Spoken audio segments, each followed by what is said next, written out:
Let us dabble into the murky waters of today's topic, shall we? Let us do that. And a reminder for anybody that's new, yeah, we do this every now and again. We actually have topics, even though off topic is actually the topic. But there are times where people actually request topics for me to cover and go over and find all of the information that I possibly can find about it. And then we sit here and we do a little coaching session together about it. Yay! At least I like it anyway. I think it's fun. Go team, I finally figured out a way to incorporate kink realistically into my writing project this week. Hey, nice. You want to talk about, you should talk to Angie about that. Angie is currently writing I don't know how much it dabbles into that territory, but yeah, it's definitely a little more on the blue side of things, shall we say. People on multiple servers. I know. You fucked up, AA Ron. Anyway. Alright, so again, this topic came in from Harley Necco last week when we were having a discussion about it. They had reached out and mentioned that they had lost their adopted father the previous weekend. And this was following 2 months of home hospice care alongside their sister and mother. So if you remember that conversation from, what was it, I think it was last Wednesday, we had this discussion. I does believe. So, of course, we talked about it. I asked if I could bring it to the stream. They said yes. So this one is for them. I will have to tag them afterwards in this, because I don't know what their life and reality and schedule is like, but I don't expect them to be here all the time. You know what I mean, Vern? Alrighty. So for everybody, I guess this is for anybody else who's carrying something similar. So I guess we're going to have a content note here that, and I'll just say it straight. Today we're going to cover grief. We're going to talk a little bit of terminal illness. We're going to talk about caregiving. And we're going to be talking about the end of said person's existence directly, okay? Commander integrity compromised. But what about Discord servers? Detecting coward protocol. Yeah, if you're new, I do this. Initializing. I may be medicated, but that doesn't mean that my attention is a monolith. Anyway. So, if you are currently grieving or currently caregiving for somebody near that time in their life, this might land a bit heavy. I apologize for that. That's okay. If you need to step away, as always, I get it. I understand. Or if you just want to sit with the chat, talk it off later, that kind of thing. If that's easier for you, whatever works the best for you, it's all good. Remember, we're here, we have ears, get used to it. I don't know how good of a protest chant that would be, but okay. So, I only own a couple, thankfully.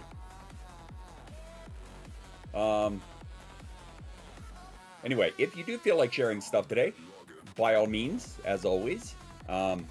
If you don't, no pressure. As always, you don't need to chat. Feel free to hang out and just listen and do your thing. Whatever works. If this is your first time here, welcome. It isn't usually this heavy. Normally it's a lot more light and goofy and whatnot. Well, okay, it's gonna be goofy today, regardless. That's just how we roll. But it does matter. The discussion does matter. It is something that pretty much all of us are likely to go through at some point to some degree or another, okay? So, I won't joke about it. The research, Combat logger. yeah, there was a decent amount of research that I put into this last week, so I had a little bit of time to refine it, thankfully.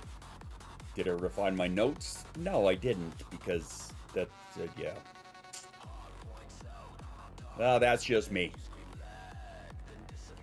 Dark humor, like there's another color? Yeah, exactly. That's called gallows humor, and I think most of us live by it around here. Alright. Lost friend for 25 years last October. I just wiped there for him in the last 2 weeks of his life. It was hard, but it was an honor to be able to. Nice. Okay, so why this topic and why the research barely exists?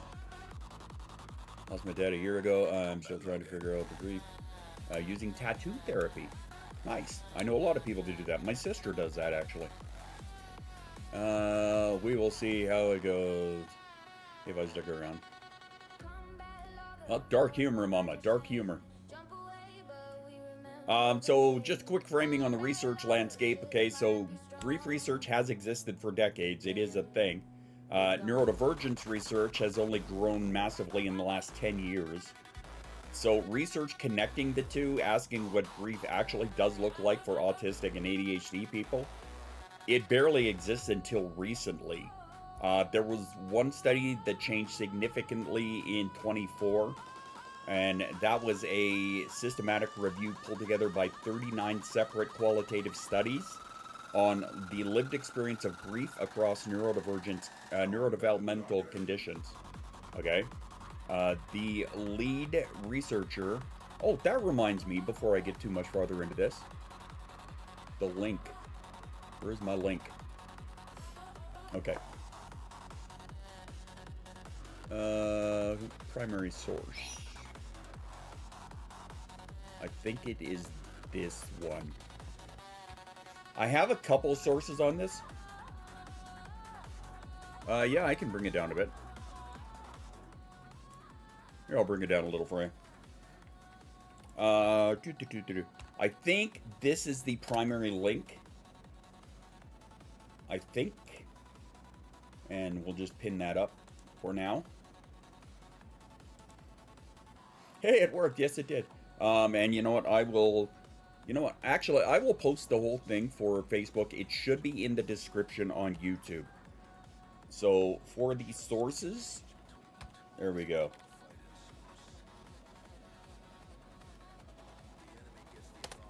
Yeah.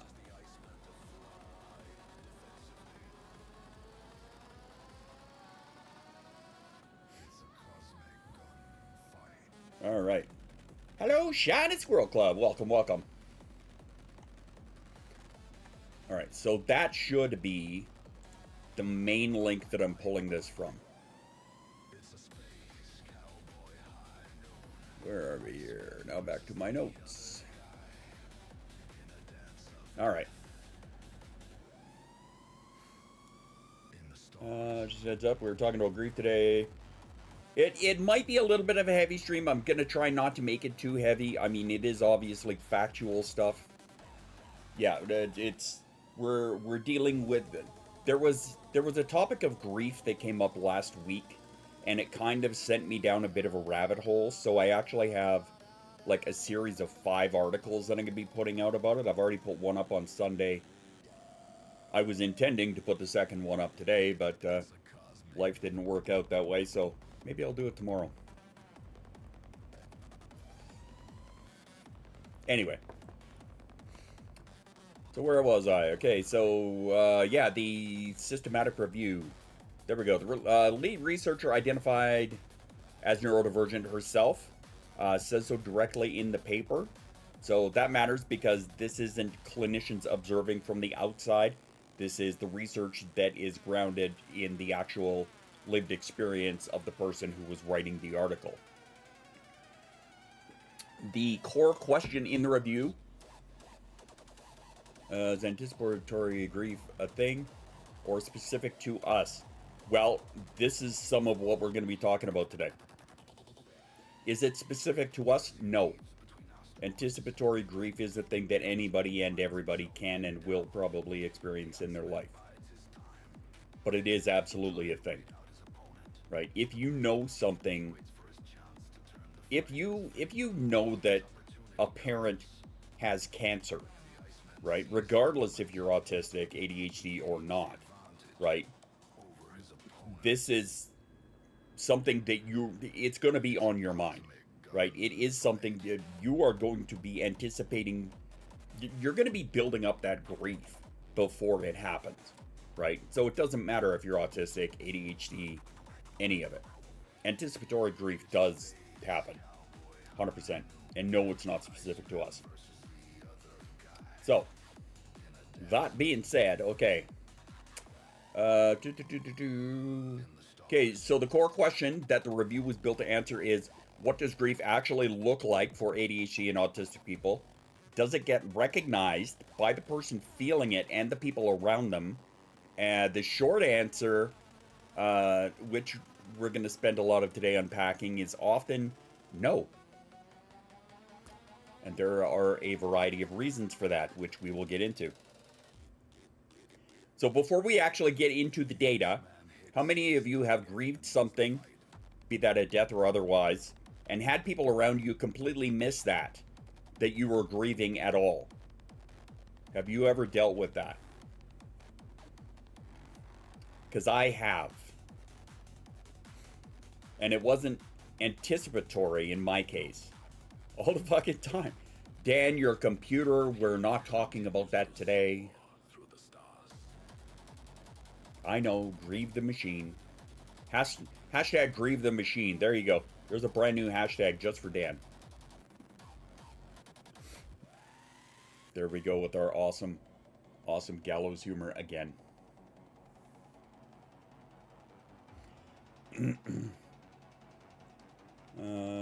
Never mind, carry on. Yeah, sorry about that.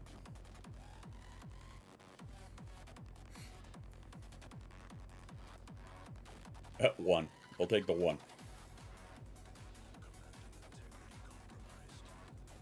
So, yeah, as you can see, it's more common an experience than not, right? Okay, so the primary study, which, yeah, is the one that I pinned. People did get angry with me because I was more upset when I lost one of my dogs. Seemed to be when my dad died. Okay. But that was their perception. Exactly. You can't ever know what is going on. You know, the same argument is made for just being kind to people in general, right? You don't know what somebody else is going through. You never know what somebody else is going through, right? So just don't be a dick, is the argument there. But in a case like that, I mean, as I believe I wrote it in the article on Sunday, I think, was that I was viewed as the rock in the room, right? When it was for my mom. Yes, people are idiots. Amen to that. I was viewed as the rock in the room because I was the only one who wasn't crying. Brought to you by Don't Be a Dick. That's right. Right? But they viewed me as the rock in the room. I'm alexithymic. I didn't know what I was feeling or how to process it. So, did that make me the rock in the room? I don't really think so. It made me the person that didn't know how to process what I was feeling at the time. I didn't know what I was feeling at the time. So there's that. But anyway, okay, so... Fucking Twitch making you work. What the hell? Hit me at the wake.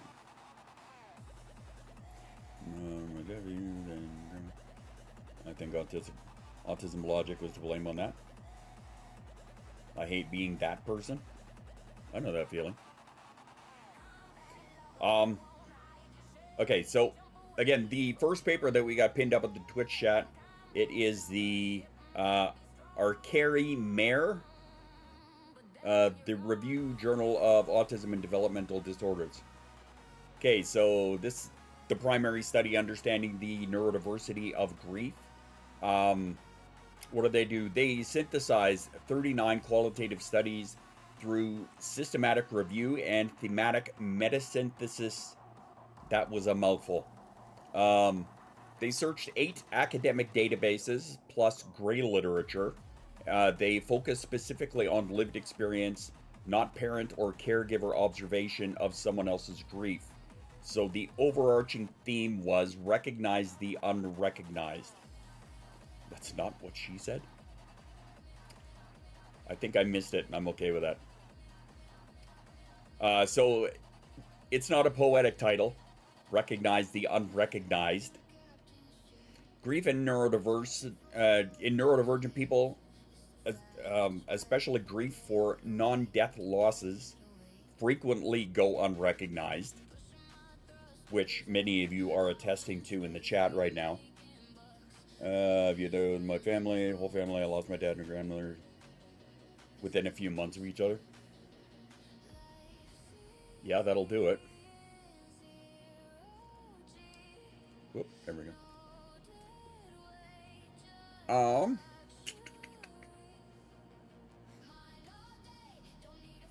Where are we here? Sorry, I totally lost where I was in my notes.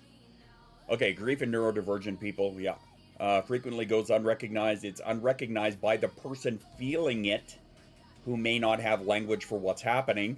That's me in most cases. And it's unrecognized by the people around them who expect grief to look a certain way, which is something that we fight with often.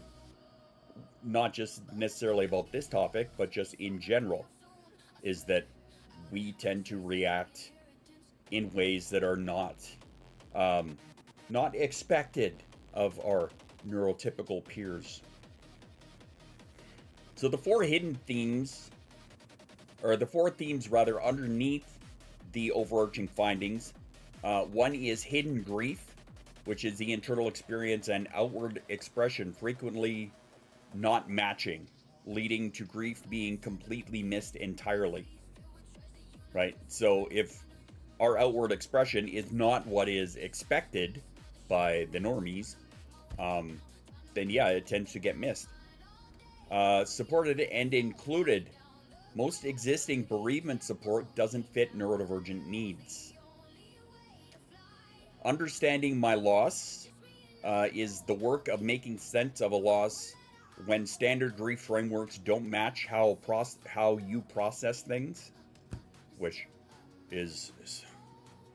See, a lot of this I directly relate to, so you're going to see me pause and roll my eyes a lot at myself.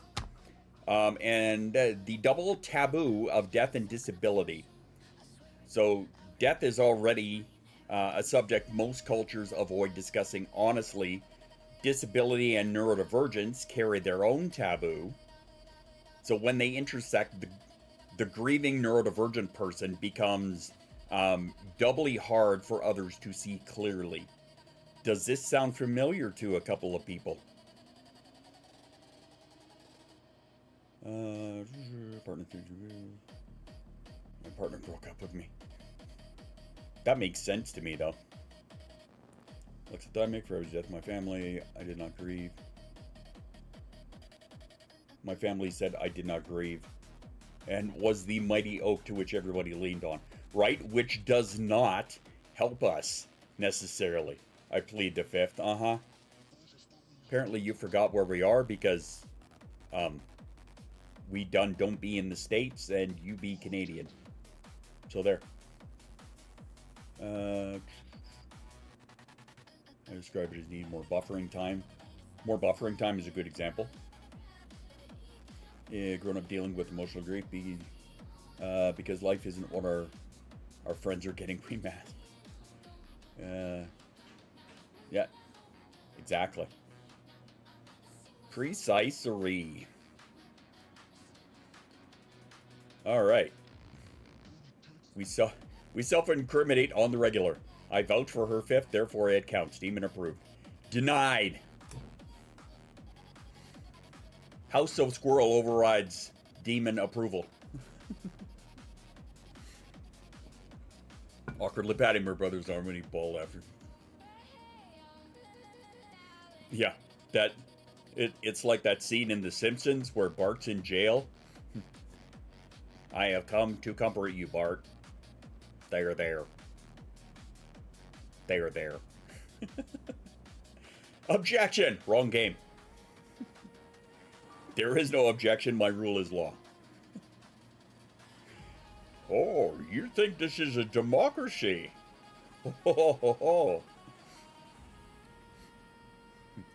I may not be in the United States, but I rule this stream like it. Never mind.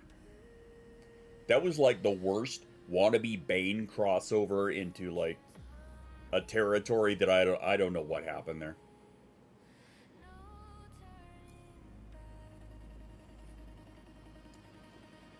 Grief is also experienced in a temporary or permanent disability. There are not many studies about that either. There is more talk about grief over the loss of a loved one or an animal. It was like a wannabe like Bane meets Sean Connery. Yeah, I don't know. I think I muddled my I don't know. My lips went on tour there, and I don't know what happened. All right, so why does this practically matter for us? Okay, if your grief doesn't look like what people expect, it does not mean that it isn't grief. It means that the people around you may need it explained because the script they're working from does not include your version. Right? I guess we do have a self-care break coming up, so I guess before that, I'll ask you, does the term hidden grief land for anybody? Grief that was real on the inside but invisible from the outside. How many of you can relate to that? Drink your water! Unclench your jaw! Take your meds! Eat something yummy, motherfucker! But she was my mother, injured eye roll. Uh-huh. Other people around me are too stupid to understand sparing my housemaid. Okay, that's a stance. I'll let you have that one. Holy shit. That was brutal. Way to go, Leonara. Fucking no holding back. Is to do it out of sight, out of mind. Well, I mean, that's another reasonable term for our existence, is it not? Me too, but I have no filters, so it could have gotten messy. I mean, touche. Actually, it's funny you say that too, because there was something that came up, not necessarily in this same form of grief, but I will say that I was asked not to comment on something because they've met me and they know how it would go. Okay, yeah, hearing "fuck you" tells me I'm landing in the right area. Oh, just about. Little shit. Performing emotions for normies is exhausting and annoying. That's the daily run, yeah. ADHD and autistic, so she gets it. Fair enough.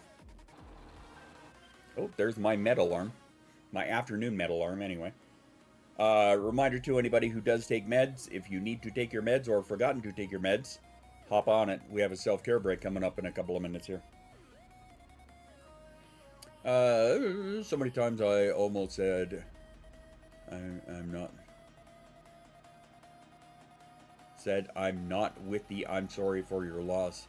I almost me only tongue play. Okay, yeah, I get it. Might display my emotions, but on my terms, which does not always jive. Legit. That does seem totally legit. Only so many times you can bang your head against a brick wall before you just stop and say, let's just shut the door and stay inside and keep people out. Uh-huh. Yeah, the way I expressed emotion earlier versus how I don't express now is a whole fucking episode in itself. Yes, it is. Actually, that's a series in itself, Jay. That series is called Therapy. Unfortunately. But no, for legit, like that emotional expression versus the inner shutting it down. Yeah, that's absolutely a topic. They're dead. What do you want from me? Again, just a reminder to anybody who's new here, this is how we do. This is how we do. Dark humor is how we handle shit around here. Hey, please don't, and walked away. Yup. Yup, that's probably a really good way of handling it. I know when my mom goes, it's going to be tough. Performing social grief. That seems legit. And now I got a jar of dirt. That's right, you got a jar of dirt. You got a jar of dirt. So, I guess in answer to my question, does hidden grief land for anybody? I'm guessing yes. Being high helps. You're not kidding. I mean, if you're gonna lie to me, at least pretend that I'm gonna believe it. I don't know. What the hell? Why was that blocked? Whatever. Then you need to find a therapist who is willing to work on what you need to work on, and not a whole heap of bullshit you have done a million times before that doesn't fucking help. Yes. Did it go through? Yes, and I almost blocked it. I need a hug, brother. Shadow Ninja! Absolutely. Where are you?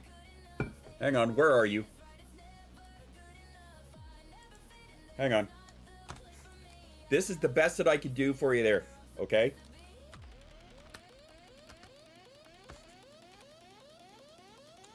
God damn it, I don't see your avatar on here.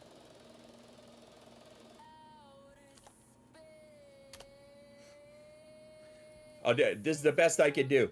I'm gonna have all our little avatars give it little mass hugs because I'm not seeing your avatar on here yet. That's the best I could do.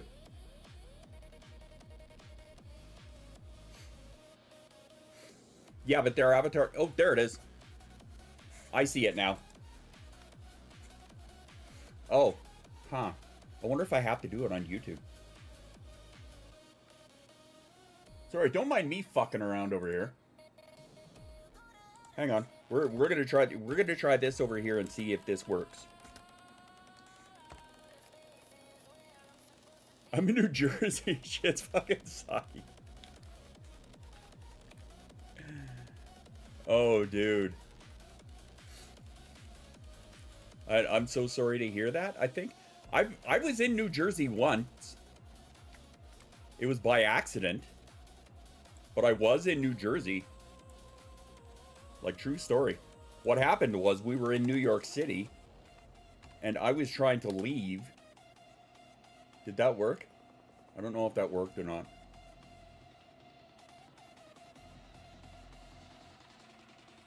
Well, I got people throwing love anyway, so that's the thing.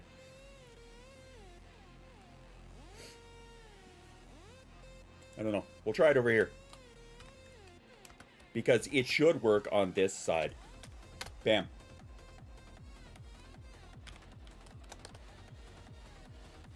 Maybe. Hey, there it is. Look at that. Look at that. There you go. There's your hug. We apologize for you being in New Jersey, I think. Oh, I'm just going to put a... Here we go. All right, we have got a self-care break coming up here. I'm just going to snooze that off for 5 minutes here. Heard chef. Sorry, while I was dinking around there, I kind of missed a little bit of the chat there. That's why I can work through what I need to using the CBT and DBT skills that I've already been taught. Excellent. I will go to bed. Need to wake up at 5 a.m. All right, Sandra, thanks for coming. Appreciate the hell out of you. You know that. Mwah, all of our love to you. I see it. I see the avatar hugs. Yeah, sorry, man. Best I can do. But at least it's a thing. It's a thing. Actually died from the very problem she denied. Suckspot on Twitch. Just catching up here before we do our self-care break. One of the main reasons they cut her off calling the ambulance my kid's birthday is because at work now. Catch you later. All right, catch you later. Story. What are we chatting about? Look at the description. She's a little bit of a heavy one today. We are discussing basically anticipatory grief. things like that. Thank you, Jay. Neurodiversity and grief. So it may end up with some heavier matter, but you know us. We're treating it with a lot of the dark humor that many of us are accustomed to. Dealing with pretty much any grief. I just shut down and isolate myself. And I tend to do the same thing, Mike. I kind of get it.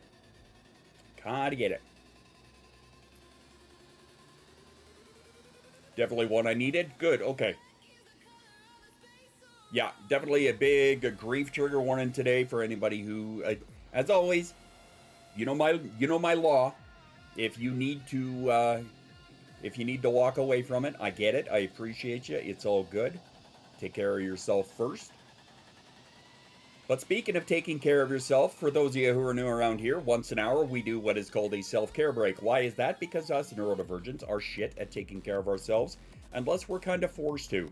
And this is where I force you to. Why? Because Twitch is forcing its ads on me, so this is my way to cover it up and do something good with it, like tell you to get some water, or get a snack, or go to the bathroom, or stand up and have a stretch. We're just going to take a break for a couple of moments, and then we will be right back, and we will be discussing what autistic grief looks like specifically, according to a lot of the documented information. Again, for those of you that want the sources, if you're on YouTube, it should be in the description. If you're on Twitch, it is pinned up at the top of the chat. If you're on Facebook, I posted all of the links to the articles that I am pulling from right there.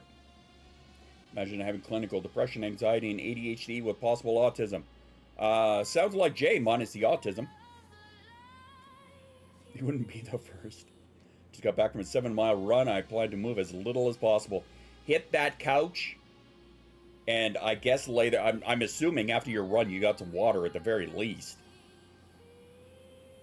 I'm guessing. Probably. Neurodivergent griefs get missed because we act too normal, we put on the mask, and we get screwed because why can't we act normal? Yeah, Shadow Ninja, that's kind of what I just said. Sort of. That according to the first article, right, is the hidden grief, internal experience, and outward expression frequently don't line up.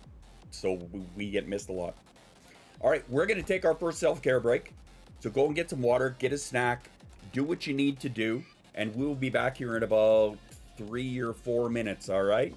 After these messages, we'll be right back. I'm going to fill my iced coffee. Can you hear me? Do you read me? Do you feel me?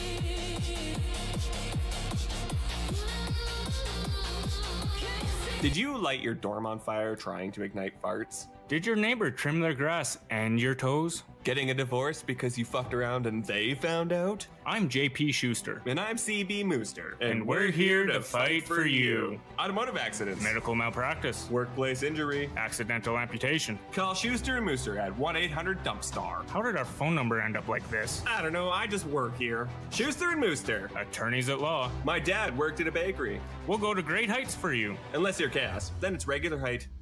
By hiring Schuster and Mooster LLC, you acknowledge that no one should act or refrain from acting based solely upon the legal advice provided by Schuster and Mooster LLC, without first seeking much better qualified legal and/or professional advice. Welcome to another episode of Nobody Asked, the segment where we give you information that nobody asked for. Typhoid Mary infected more than 50 people by cooking for them. So are you really sure a woman's place is in the kitchen? This has been Nobody Asked.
Gatorade, Cliff Bar, and water. Perfect.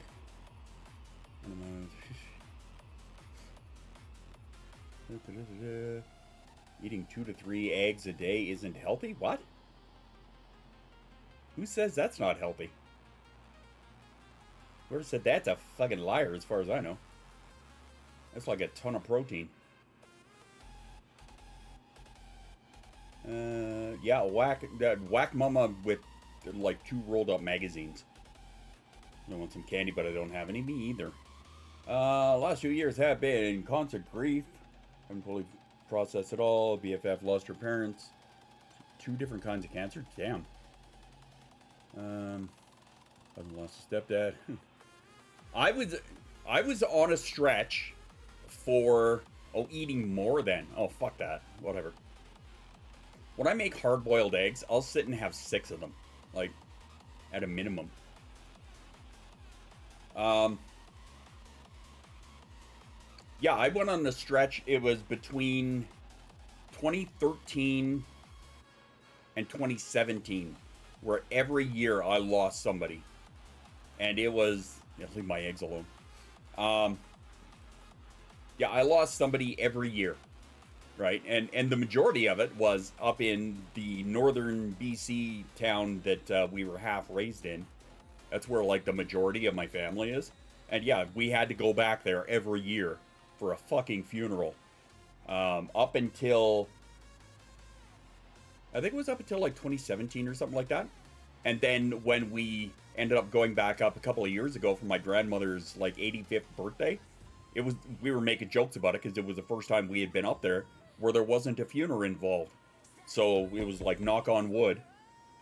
We hoped that one wasn't going to happen because we had mentioned that. I'm always worried I would eat too many.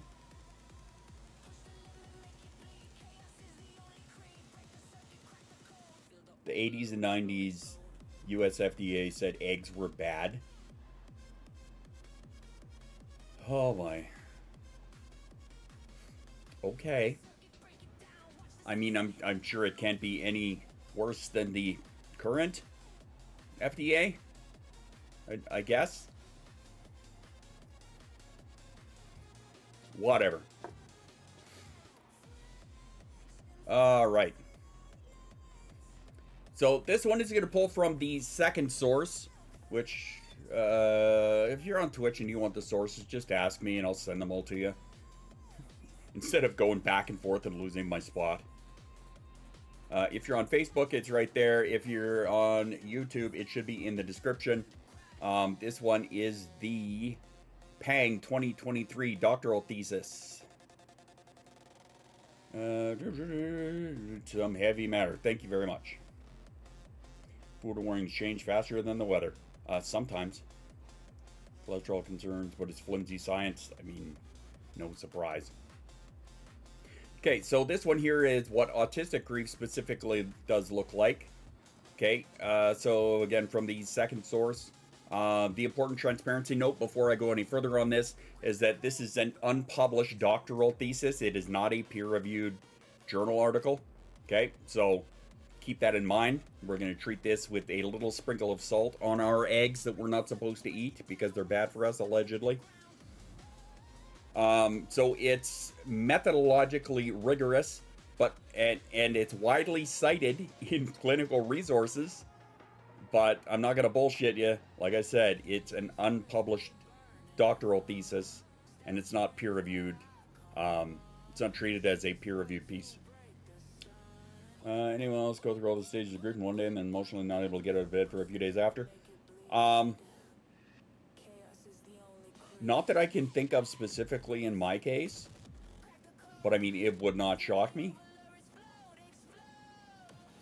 Okay, so here is what the study did. It was an in-depth interviews with 5 autistic adults about their experience of bereavement. Now, bear in mind, 5 people. Okay. It was analyzed through interpretive phenomenological analysis, a method built specifically to capture lived experience in detail. That was a mouthful. So what words are hard. What the findings were: standard grief reactions showed up, effective physiological, cognitive, behavioral changes, same as anyone that is grieving. Okay? So that right there just tells you all of the standard grief reactions were in place. Anecdotes, not research data, but absolutely a place to start. More or less, yes. On top of that, autism-specific grief reactions appeared consistently. Changes in sensory processing. I was trying to say procession, and I don't know why. There were changes in sensory processing. There was increased masking. There was increased autistic inertia, shutdown, and meltdown. Neurospices are humans? Who knew? I know! Who would have thought? So, I'll just repeat that last part there and let you sit with it for a second, okay? There were changes in sensory processing. There was increased masking. There was increased autistic inertia, shutdown, and meltdown. Okay? All of the stuff was in place. I'm not. I'm a demon. Oh, yeah. Yes. Yes, you are. Okay, so increased masking during grief. Sound familiar? At the exact moment that you have the least capacity to perform normalcy, the demand to perform it often gets louder because all of the people around you need you to seem okay so that they know how to act. Does that sound familiar? The thesis also raises something worth directly naming, and that is the added burden of minority stress during bereavement and how it may increase the risk of autistic burnout specifically. Every funeral I've ever been to.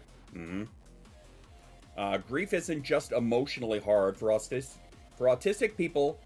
It can be a setup for burnout layered directly on top of the loss. Who, me? No, never. Want to melt down? So I did today just because I was emotionally not in a good spot and dishes needed. Done.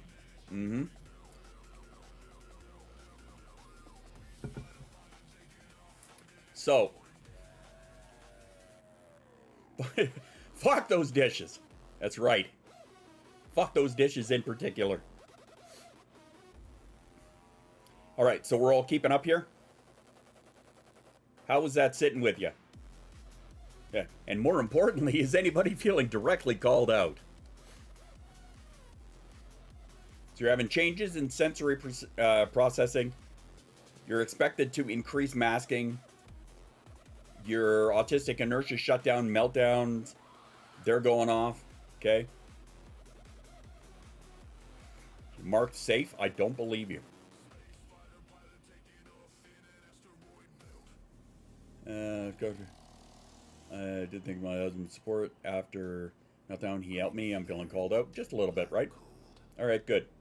So, if you're feeling these things during a grief period, yeah, all of the back row. There you go. A standard issue. Fuck you has entered the chat. I'm okay with that. Yeah, I'm all right with that. We can handle that. No ASD, no problem. Right, but that doesn't mean that the things don't experience, they don't rear their little heads there. Because remember, in some cases, that Venn diagram is a stack of pancakes. Pancakes. They're not quite waffle-tastic, but they're getting there. Nope, sorry. Cool, so Mama's going to continue lying to us. Excellent.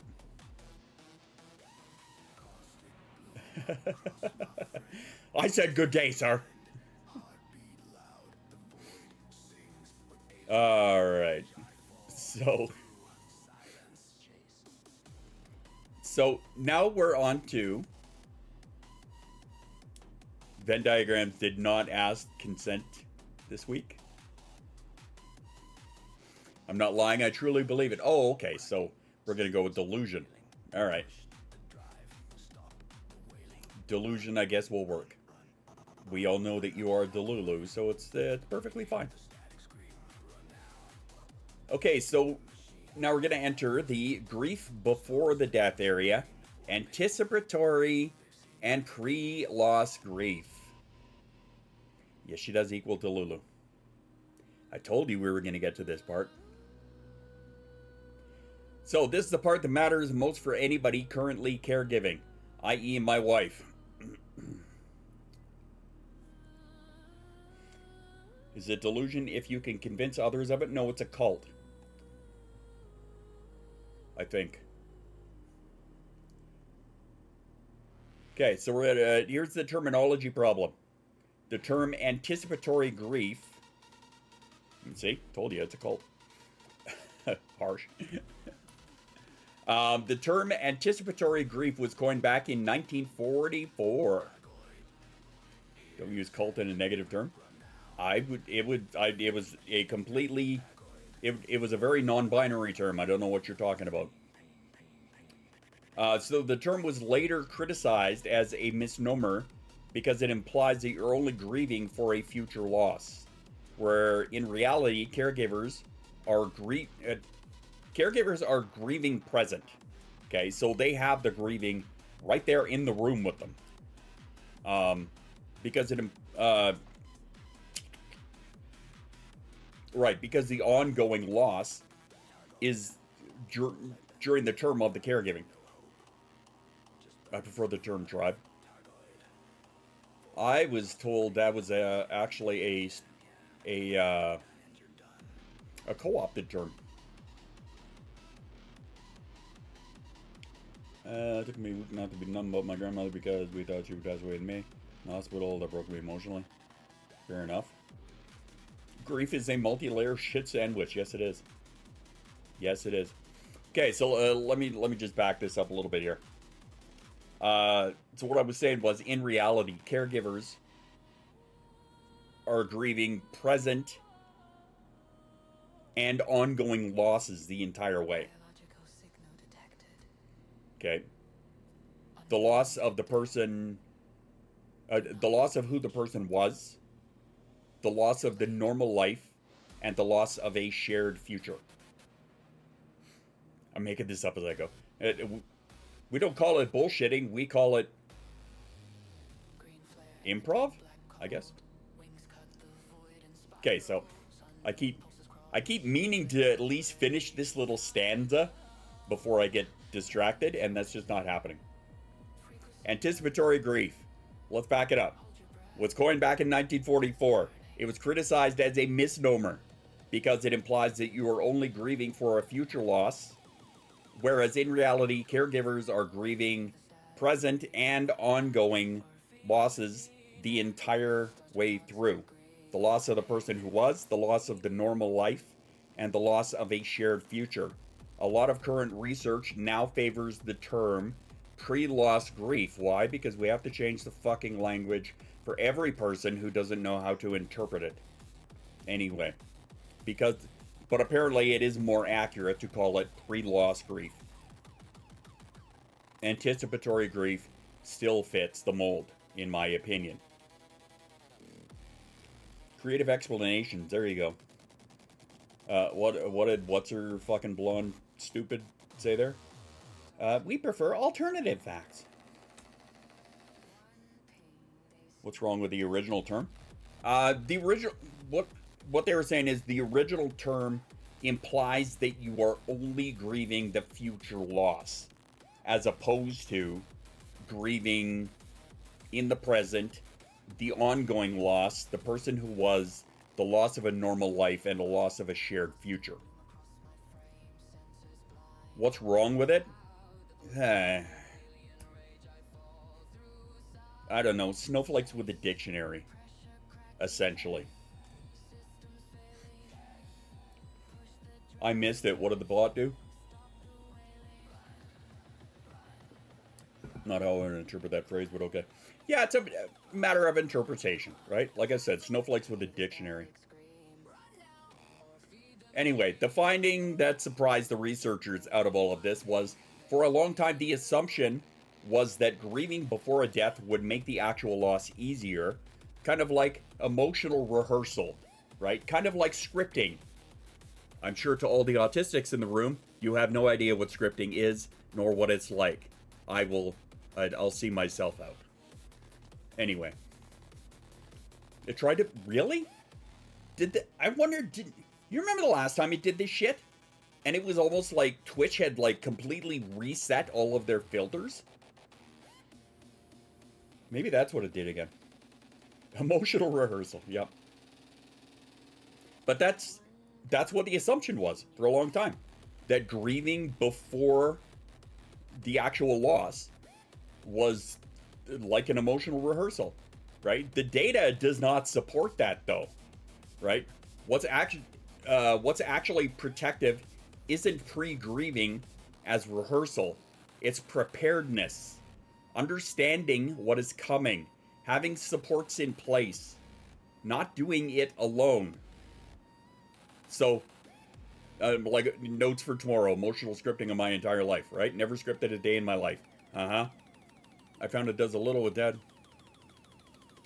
Well, according to the data, right, it's not necessarily just emotional rehearsal, but it's saying that it's giving you a preparedness. It helps you to understand and prepare for what is coming, having your supports in place. And I'm sorry that you were alone, but that makes me morbid. No, it doesn't. That makes you prepared. Are you kidding? At this point, and I'll share the personal here with you.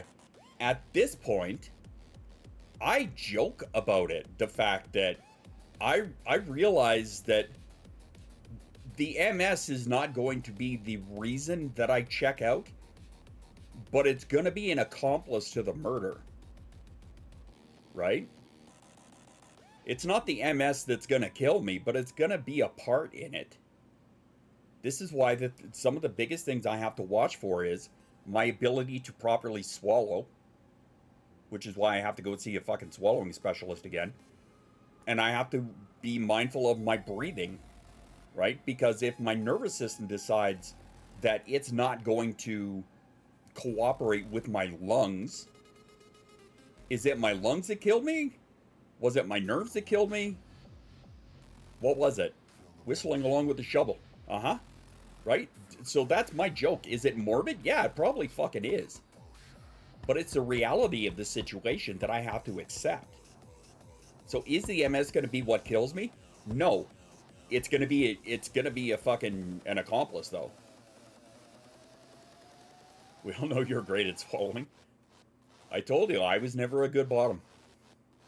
That's right. Hashtag swallowing specialist. That's Mama's new nickname. It's sorry, not sorry. I would change your name. I'm just going to put this out there right now. I would totally change your name to that in the Discord. Except it's not appropriate for the Discord. Just know that it's crossed my mind. It has now entered the realm of, yeah, Mama is now hashtag swallowing specialist. And you know what the funny thing is? Changing to yours, yes please. You know the funny thing about this? I had no idea that was even a thing until they sent me to one. I didn't know that was a thing. Turns out it's a thing. There's something else you learned today. That a swallowing specialist is a thing. And not just polar bear mama. The fuck? Dark humor that helps us all cope. 100%. It makes dealing with the sickness more lighthearted. It's funny you say that, Leonora. It is so funny that you say that. If we joke about death, etc., it makes dealing with sickness more lighthearted. almost like, let me see here. Almost just like, let me see here. What's actually protective isn't pre-grieving as rehearsal, it's preparedness, understanding what is coming, having supports in place and not doing it alone. It is almost like that is exactly what I just fucking said. Right? So again, it's not that, as we said, as we were talking about the authenticata, it's not like anticipatory grief is a bad thing. Okay? I can scroll down from there. It's called to have the class prepare bride to please her husband. The more you know. I heard about that. Or humor helps folks cope. Yeah, blah. Wow. Tripping over my lips again. Yes, Story Mage, I'm agreeing with you. I was trying to read what you said, but apparently English just left the room. Wish my parents would plan their shit, but they refuse. It stresses me out more.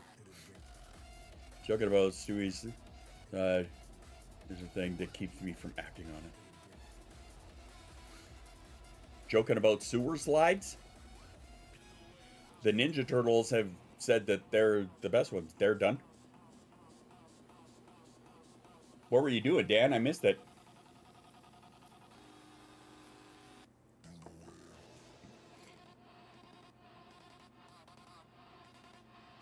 Oh, Mama's name? That's funny. My fingers the way I wrote it. No, I get it. I get where you were going with it. I just, yeah. English and I had a very, very bad falling out right in the middle of that sentence, and I'm sure we'll get back together at some point. Everyone needs another good laugh. I was in lots of pain the other night, so I bought the first Darwin Award audiobooks. Man, I haven't laughed that hard. Yeah, a guilty pleasure of mine actually is checking it out on YouTube. My work's done. Okay, normally I would ignore Discord while I'm streaming, but I have to see this for myself.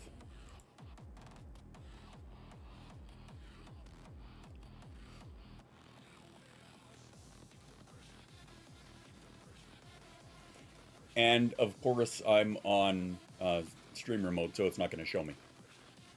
Yeah, well, fuck you then. How about that? Whatever, man. All right.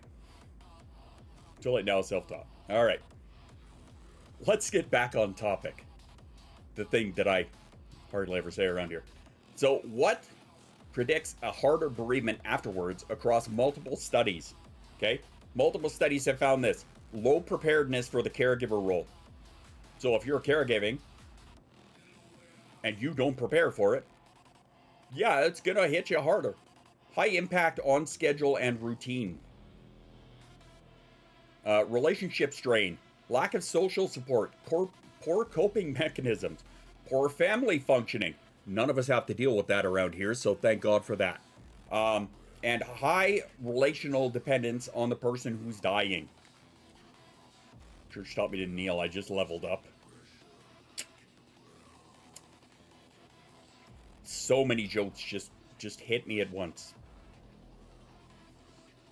Kind of like priest sticks. Never mind. I'm not going there. So anyway, as I was saying, things that predict a harder bereavement afterwards.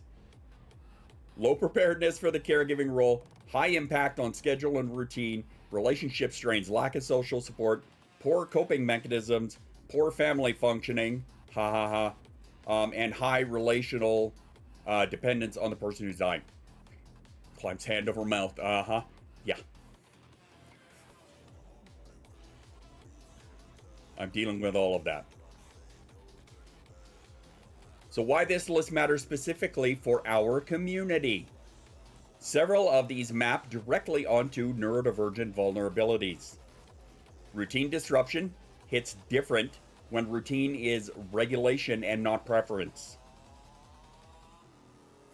I'm going to say that again for those who really need to hear it. Routine disruption hits different when your routine is part of your regulation and not just your preference. Social support gaps are already common, and standard coping mechanisms built for neurotypical processing styles don't always fit. They don't always work for us. Didn't have to ask. Well done.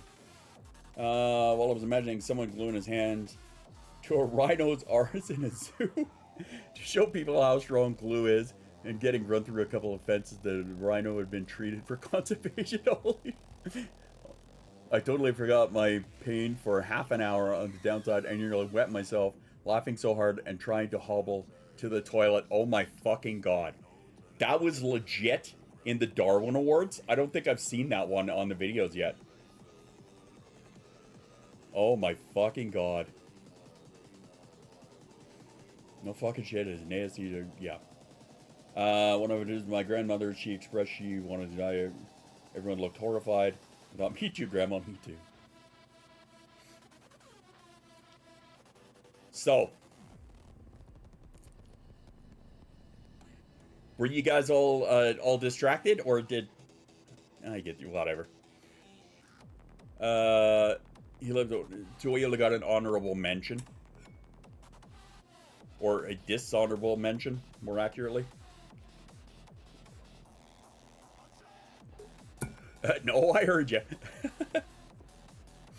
So if you are caregiving right now, or if you have before, did anyone ever tell you that grieving before the death was normal and allowed? Or did you have to find that out on your own? For anybody who has been in that position.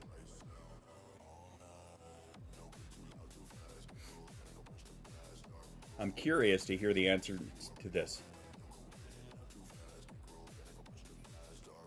In my case, and I'm trying to think about that row of, like, we had somebody go every year. Yeah, it's a routine non-preference, and they're part of the system. Maintenance, yeah, exactly. Mine too. I had to find out that way on my own. I carried it for my mother, and I learned it on my own. Okay. There you go.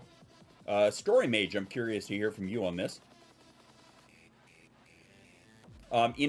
In my case, like I was saying about the for my family, because like I said, we had a death like every year from 2013 onward. The first one was sudden out of nowhere. The second one was we were kind of anticipating it. The third one, what was the third one? 13, 14, 15 was my mom. So my mom was out of nowhere.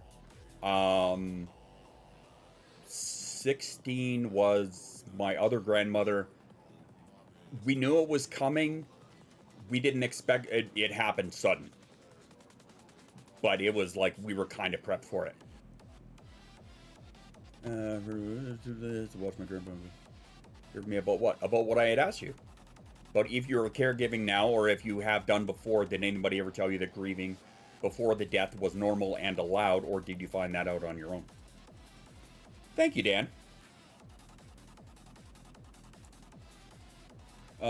Pitter.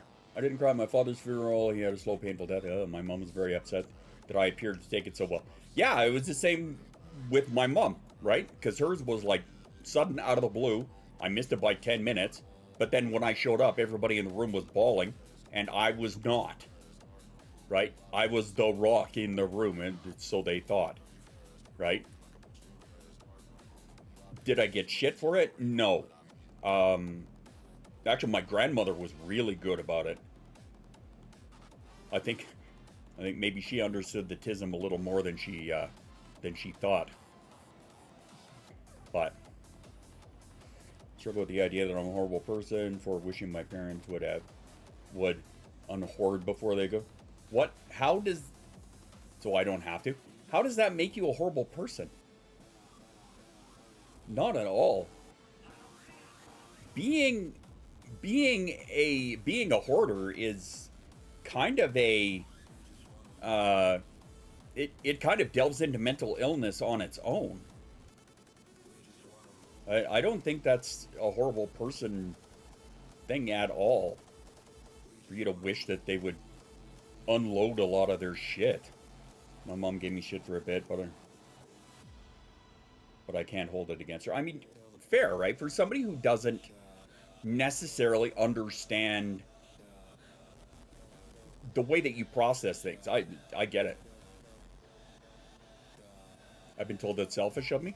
You know what? Fuck it if it is. Who cares? I don't think that's a selfish thing. Yeah, sure, you don't want to have to clean up the mess afterwards, essentially. But it's not selfish of you to hope that they could... They call it death cleaning. Okay.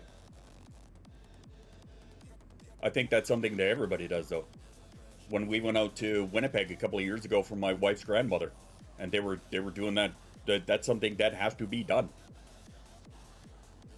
Anyway, our client is hopefully far from death. She has seizure disorder, bad. The need for us to be living caregivers. Though at times I do more in the emotional sister she once was, as the brain damage from the seizures change her emotionally. And that's fair. That's legit. That's valid. I get it. It doesn't think my mother lived in government housing, the insurance for all that. That stuff with family members before they go. House fire. Thanks, Dan. How's our timing here? All right. Okay, so the mechanism, why this happens. Let's get into that. The double empathy problem. Some people deal with things your way, I'll deal with them mine. We have a decency not to judge you. Surely they can find it in you to reciprocate. Yes. Yeah, I deal with shit my way, deal with it your way. Anyway, the double empathy problem. It originally describes how autistic and non-autistic people often struggle to read each other's communication and emotional expression in both directions, hence double empathy problem. It's not that autistic people express emotion poorly, it's just the mismatch goes both ways. So if you don't know how to read an autistic person's way that they express emotion, then one, that's not their fault. Two, I don't know what else to tell you. This is why my wife will a lot of times ask me to deal with Jasa in situations, because obviously she and I kind of see eye to eye a little bit better on the autistic front, right? I can look at her with autism brain. But anyway, during grief, this gets worse. So if your sadness looks like withdrawal instead of tears, one, can you relate to that? If your distress looks like irritability, and if your processing style is researching medical details instead of talking about your feelings, people around you may not register that you are grieving at all. If you can't read neurotypical emotions, you can't hold it against them. No, but if you say they have a beautiful body... Sorry, that was terrible. And shit old song too. So the masking tax, okay? Masking is expensive under ordinary conditions. I'm pretty sure we can all agree on that. During acute grief, masking draws on the exact same resource grief itself is consuming. So emotional regulation, executive function, and the energy to monitor your own behavior. This is where your masking would normally draw its energy from, and that is already being drained by something else. And the people around you often need you to perform a recognizable version of grieving so that they know how to respond. Have you ever been in that situation? So the performance cost the resource that you have the least to give right now. Does that make sense to all of you? Do you understand that? Have you dealt with that? Can I get a fuck you in chat? So your routine is disrupted twice over, okay? Caregiving reorganizes everything around medical schedules and uncertainty, so that's the first disruption. If you wanted a performance, hire a fucking actor. Amen to that. A plague on your house. That's probably one of the best ones I've heard in a long time. So yeah, caregiving reorganizes everything around. Where are we here? Sorry, that just threw me right off. The plague on your house. I love it, Authenticata. What was I saying? The routine disruption. Twice over. Caregiving reorganizes everything around medical schedules and uncertainty. So that's the first disruption. Okay. Then the death happens and the caregiving structure that had become its own routine disappears overnight. So that's the second disruption. So there are two disruptions back to back with almost no recovering window in between them.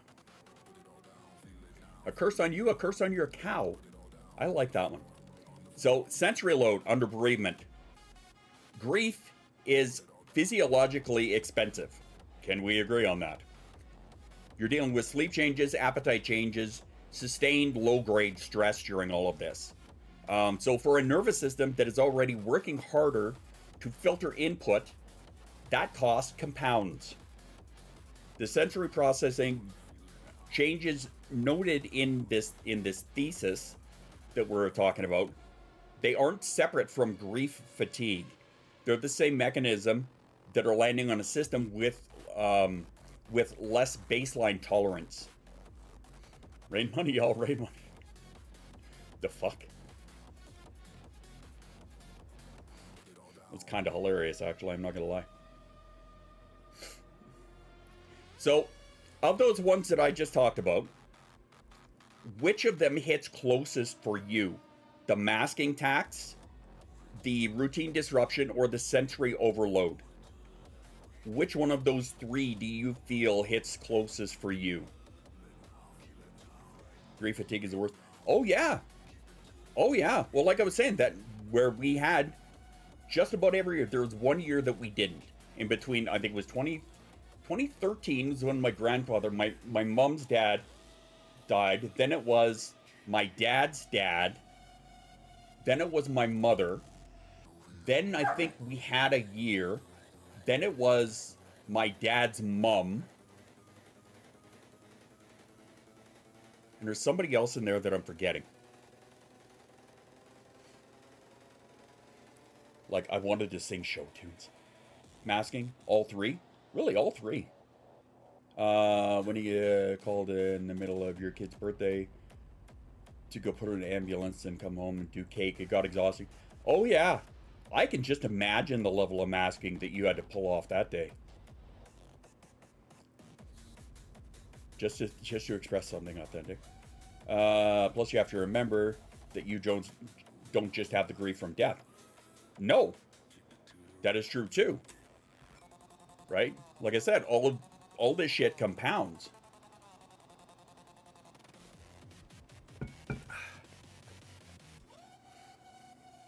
I'm not sure I relate to any of this, to be honest. So all of them, no, none of them. I have no clue. Is it that you don't understand what I'm asking, Jay? Because I mean, we've had that fuck up before. Or is it that what I am describing, you cannot think of an instance where it affected you? Customer, no worries. Yeah, that. Grieving the place those people lived in made me feel safe in those spaces. That's legit too. Does it make sense that there's frustration with sensing other people's social masking grief performance? Let me read that again. Does it make sense that there's frustration with sensing other people's social masking? Okay, no, that does make sense. You hated the deceased. Why are you lying? Yes. Yes. I totally get that. There was a, what the hell was it? There was a funeral that I had to go to for, it was like a friend of a friend, right? So I knew this person, I didn't know them really, really well. Like, I wouldn't consider them part of my inner circle. I was an acquaintance to them, right? So I went kind of out of respect of that, and with this friend of mine that was closer to them, and there was somebody that was there that we knew was like, I don't want to say like in that fucking CW teen drama, this was their frenemy kind of thing, but it was somebody that had constantly talked shit about them behind their back. Like, I had heard it all the time, right? When we were out at the bar together or whatever. You know, a lot of times I was working in the DJ booth and stuff like that, but I would hear it. But yeah, I was thinking to myself, like, why the fuck are you even here? Right? Like, you were nothing but a dink to them in real life. In real life? You're nothing but a dink to them when they were alive. Why are you here being performative now? Right? I don't get it. I don't want to be honest. The white knuckle not to call people out. Well, and the thing is, though, if you think about it societally, right? If you go to a funeral, for the greater part, all you are going to hear about is, well, they were such a nice person. You know, they were so quiet and kept to themselves and blah, blah, you know, and whatever else. You very rarely end up at a funeral where, you know, somebody walks out. Does anybody have any words to say? Wanders up. Yeah, I just want to say Bob was a cunt. And then walks away. You know, you don't really hear that. Sure, it works great in a comedy movie, but you don't really see it too much out in the real world. You know? That guy fucked my wife and I hated him. Autism funerals. Oh God, can we make that a thing? Because, you know what? Right now, I'm putting it out there right now. When I die, I want all of you to be there. And don't bullshit. He was an asshole. Oh, that's too funny. Be really confusing. Brenda's thing was very small. We didn't really invite anybody because of how she was. I'll show up unmedicated. Perfect. A full-out fist fight. Got it. Yep. I'll video it for you. How is that going to help me?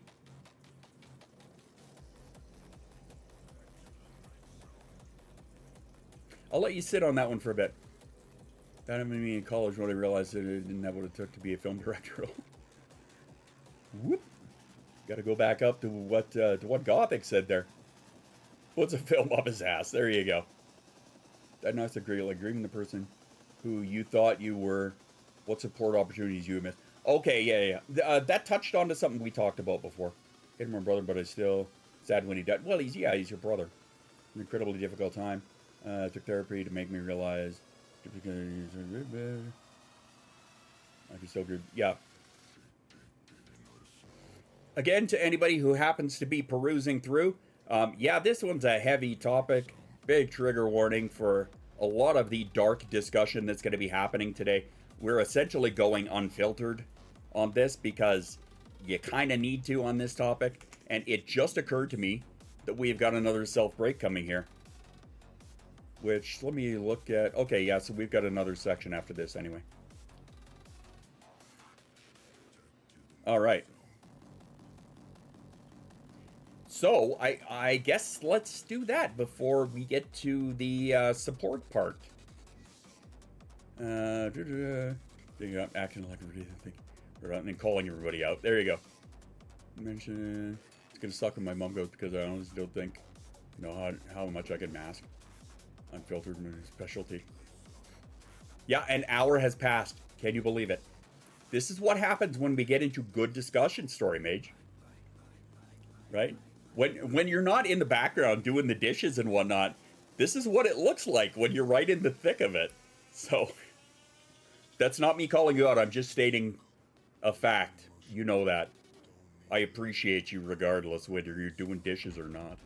Or cleaning or what have you. Okay, let's do that. Let us have ourselves a little, another little self-care break. All right, and then after that, we will get to what actual support looks like, and we're going to pull from another study here. Around. Let's speak through the corner.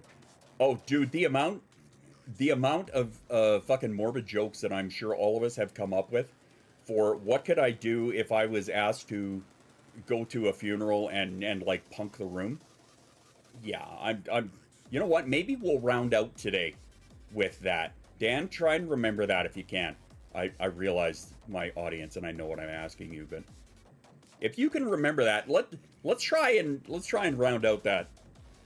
All right. Anyway, self-care break. Go grab yourself some water or a snack, stand up, have a stretch, have a piss, pet your dog, step outside if the weather's nice, not if it's raining, and shit, or whatever. After these messages, we'll be right back. On a momento, my love.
Shaking.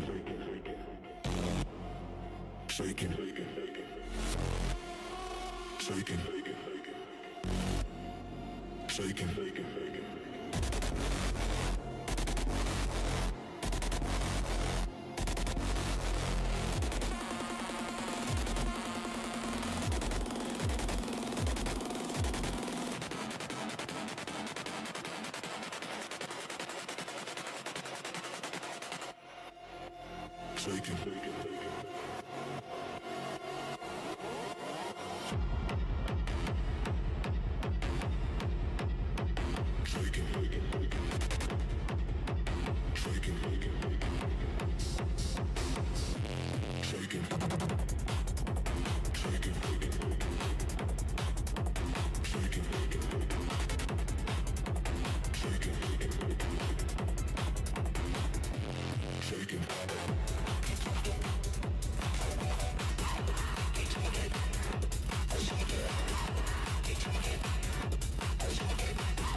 shaking,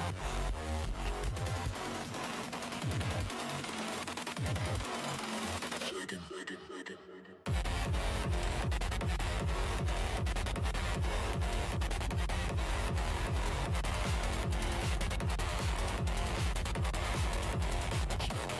Shaking, shaking.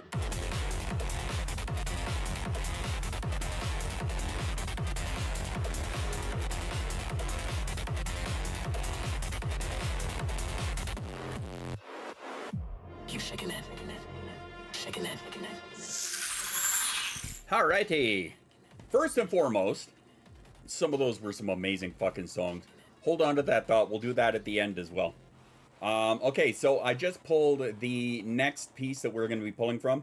Why? Because it was easy to get to, because we're near the end. So there you go. Nolan asked you to stay home tomorrow, so I'm officially on summer break. Whoop whoop. Jasa is staying home today, but tomorrow is actually her last day. She does have to go in because she has to clean out her fucking locker. So there is that. So after that, then we'll be on summer break. And then I have a kid in a high school, and oh my fucking god, I don't know what to do with myself. And she's going to the same high school that I did. And I have all the feels. Okay. All right. Anyone else sick of platitudes, folks? Even if we're try to be comforting. Yes. The answer is yes. I'm not familiar with the order of good death on YouTube. No, I'm not familiar with that.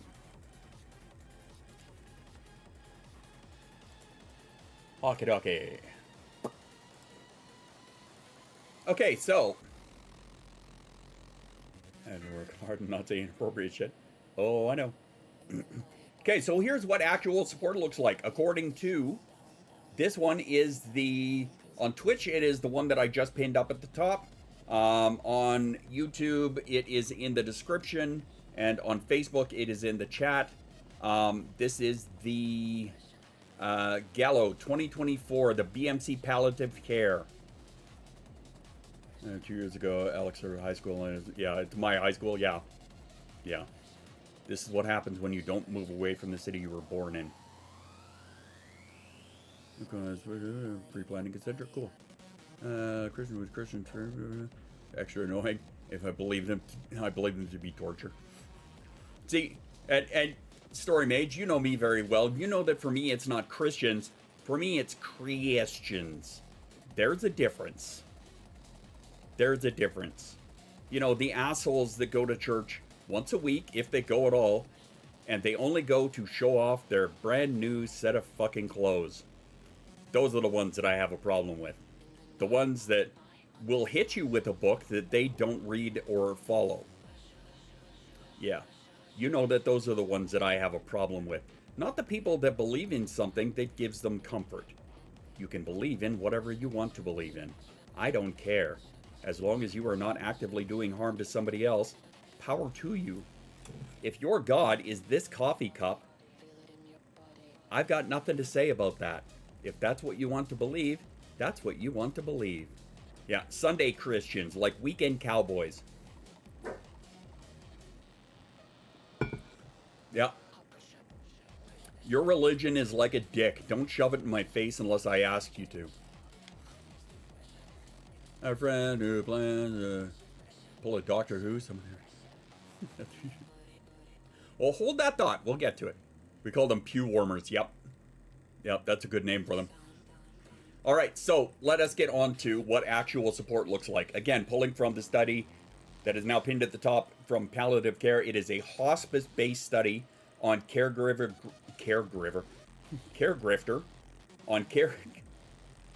sorry, I was thinking Christians, the word grifter got in there.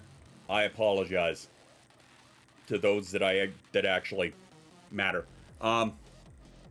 It is hospice-based study on caregiver grief management. There we go, English, it came back to me. It found that structured psychological support during the caregiving period, plus a scheduled condolence conversation within 1 month of the death, was associated with markedly lower rates of complicated grief at that 1 month mark. That was a lot. That was a mouthful. Wrong request to the wrong audience? Yeah. So I'll say that again and try not to trip over my words. That was a fun little run, was it? I'll say that again and try not to trip over my words so much so that it comes across better. It is a hospice-based study on caregiver grief management. And it found that a structured psychological support during the caregiving period, pause, we'll let that sink in, plus a scheduled condolence conversation within 1 month of the death, pause, was associated with much lower rates of complicated grief at that 1 month mark. Okay. Setting them up with New Year. Nice. So, they're in a better place. Fuck you. Amen to that. Authenticata, hold on to that thought too, if you can. See, scripting is normal. Take that, people. Ha ha ha. Yeah, exactly.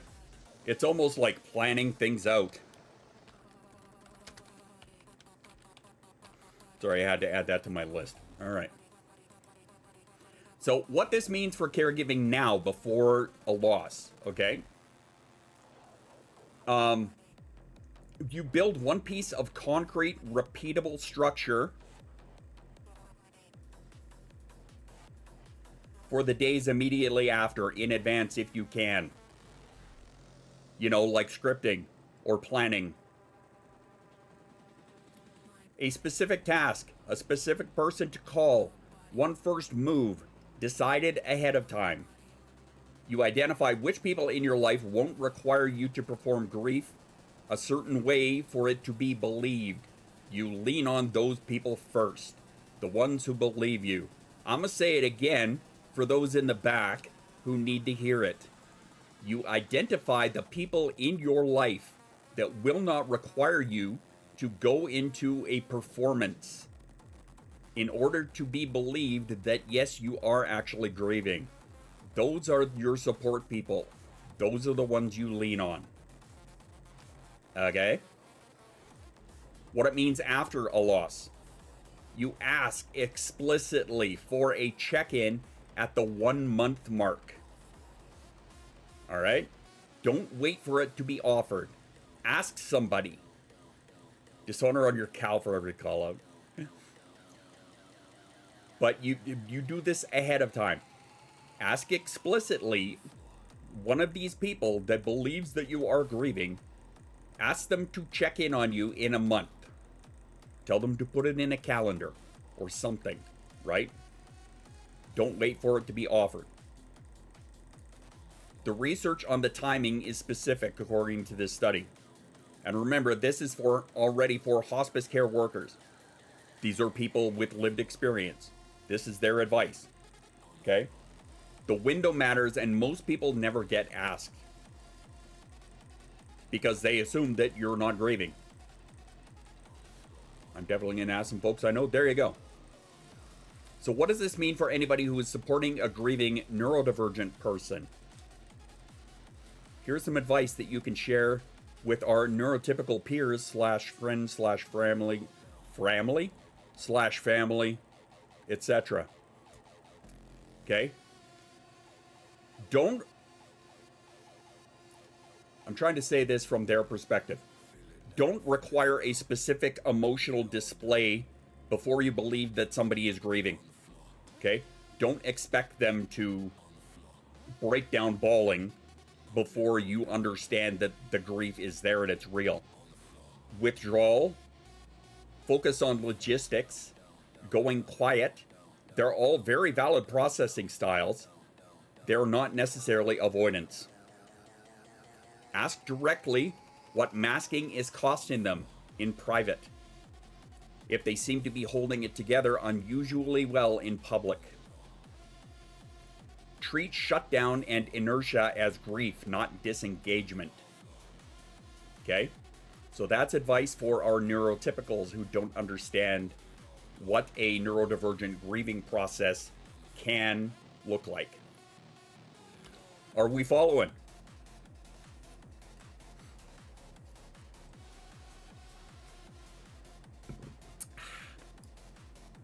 Yummy iced coffee. Noted, calendar is good. Oh, yes. I I put a video up today where I said that. Timers plus calendars equals good. Inertia? I'm actually going to put this in here because I'm going to explain it poorly if I have to.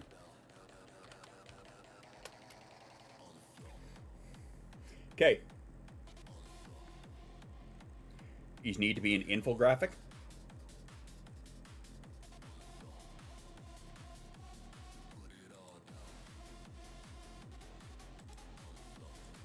That gave me an idea.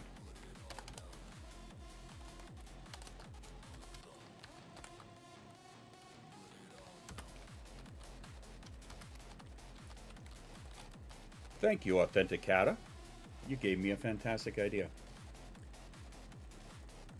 Yeah, like a flowchart. Yeah. Well, I've got all the notes here. I could actually throw them all into Claude and have it. Yeah, how to do the thing. Well, that's something that I could actually put in my coaching folder. So thank you for the idea because I fucking love those. Me too. I love a good infographic.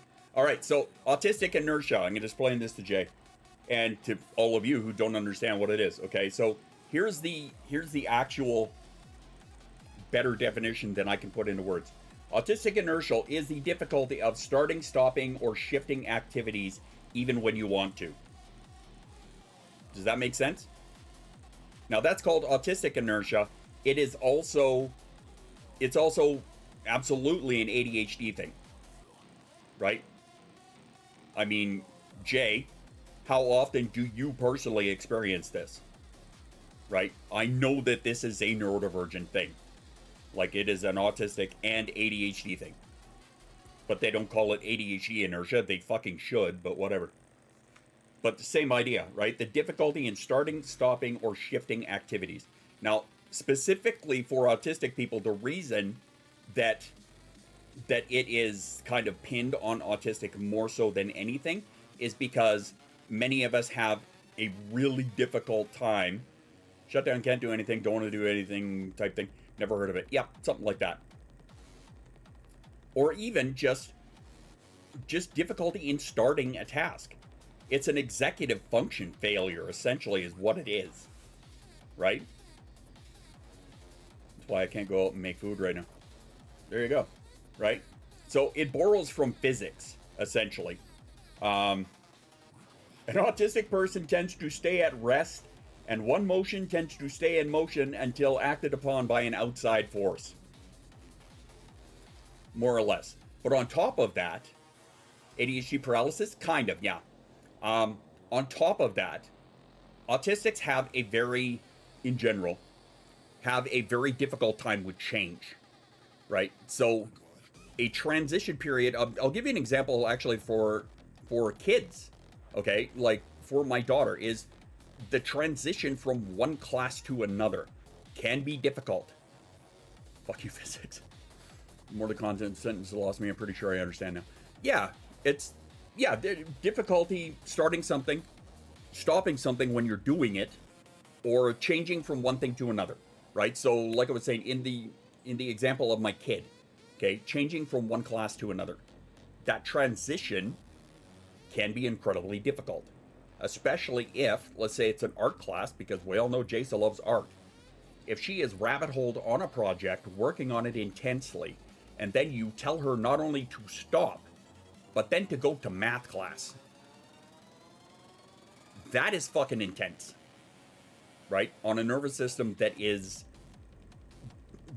like wired up to be doing the thing that she's doing, and then telling her to stop and change task.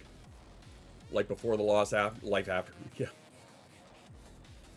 I hate fire drills in the middle of my ceramics class. There you go. But Authenticata, thank you very much for pulling us back onto point, because that is exactly what we were saying. Treat shutdown and inertia as grief, not disengagement. Okay? And I used to struggle with that intensely at school too. Now it turns out I know why.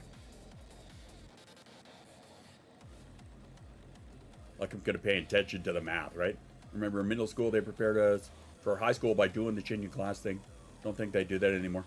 I think they do that in Jace's, in her school. Well, yeah, because I've gone to her school and met with her teachers, and I know they're all in different rooms.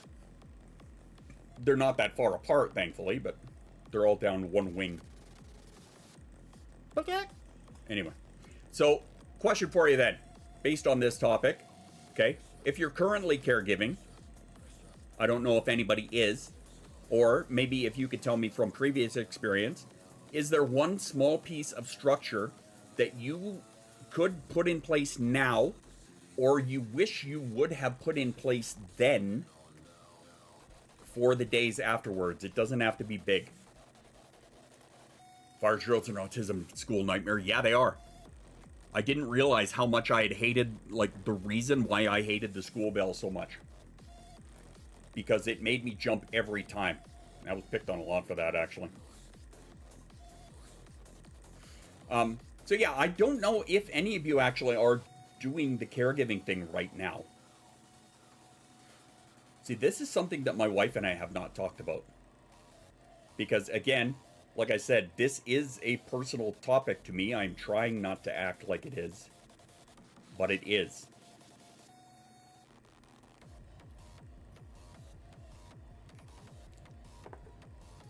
Right, because this is a conversation that we're going to have at some point in the not too distant future. Actively working on de-hoarding now as much as Dad will let me. That's good.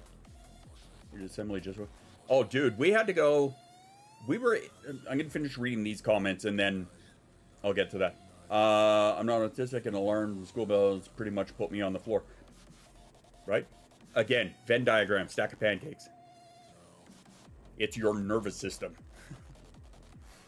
You should have that talk. Yes, we should. Last night, we went to... Oh, by the way, Jasa, are you up here? Come here for a second. I'm going to show you off.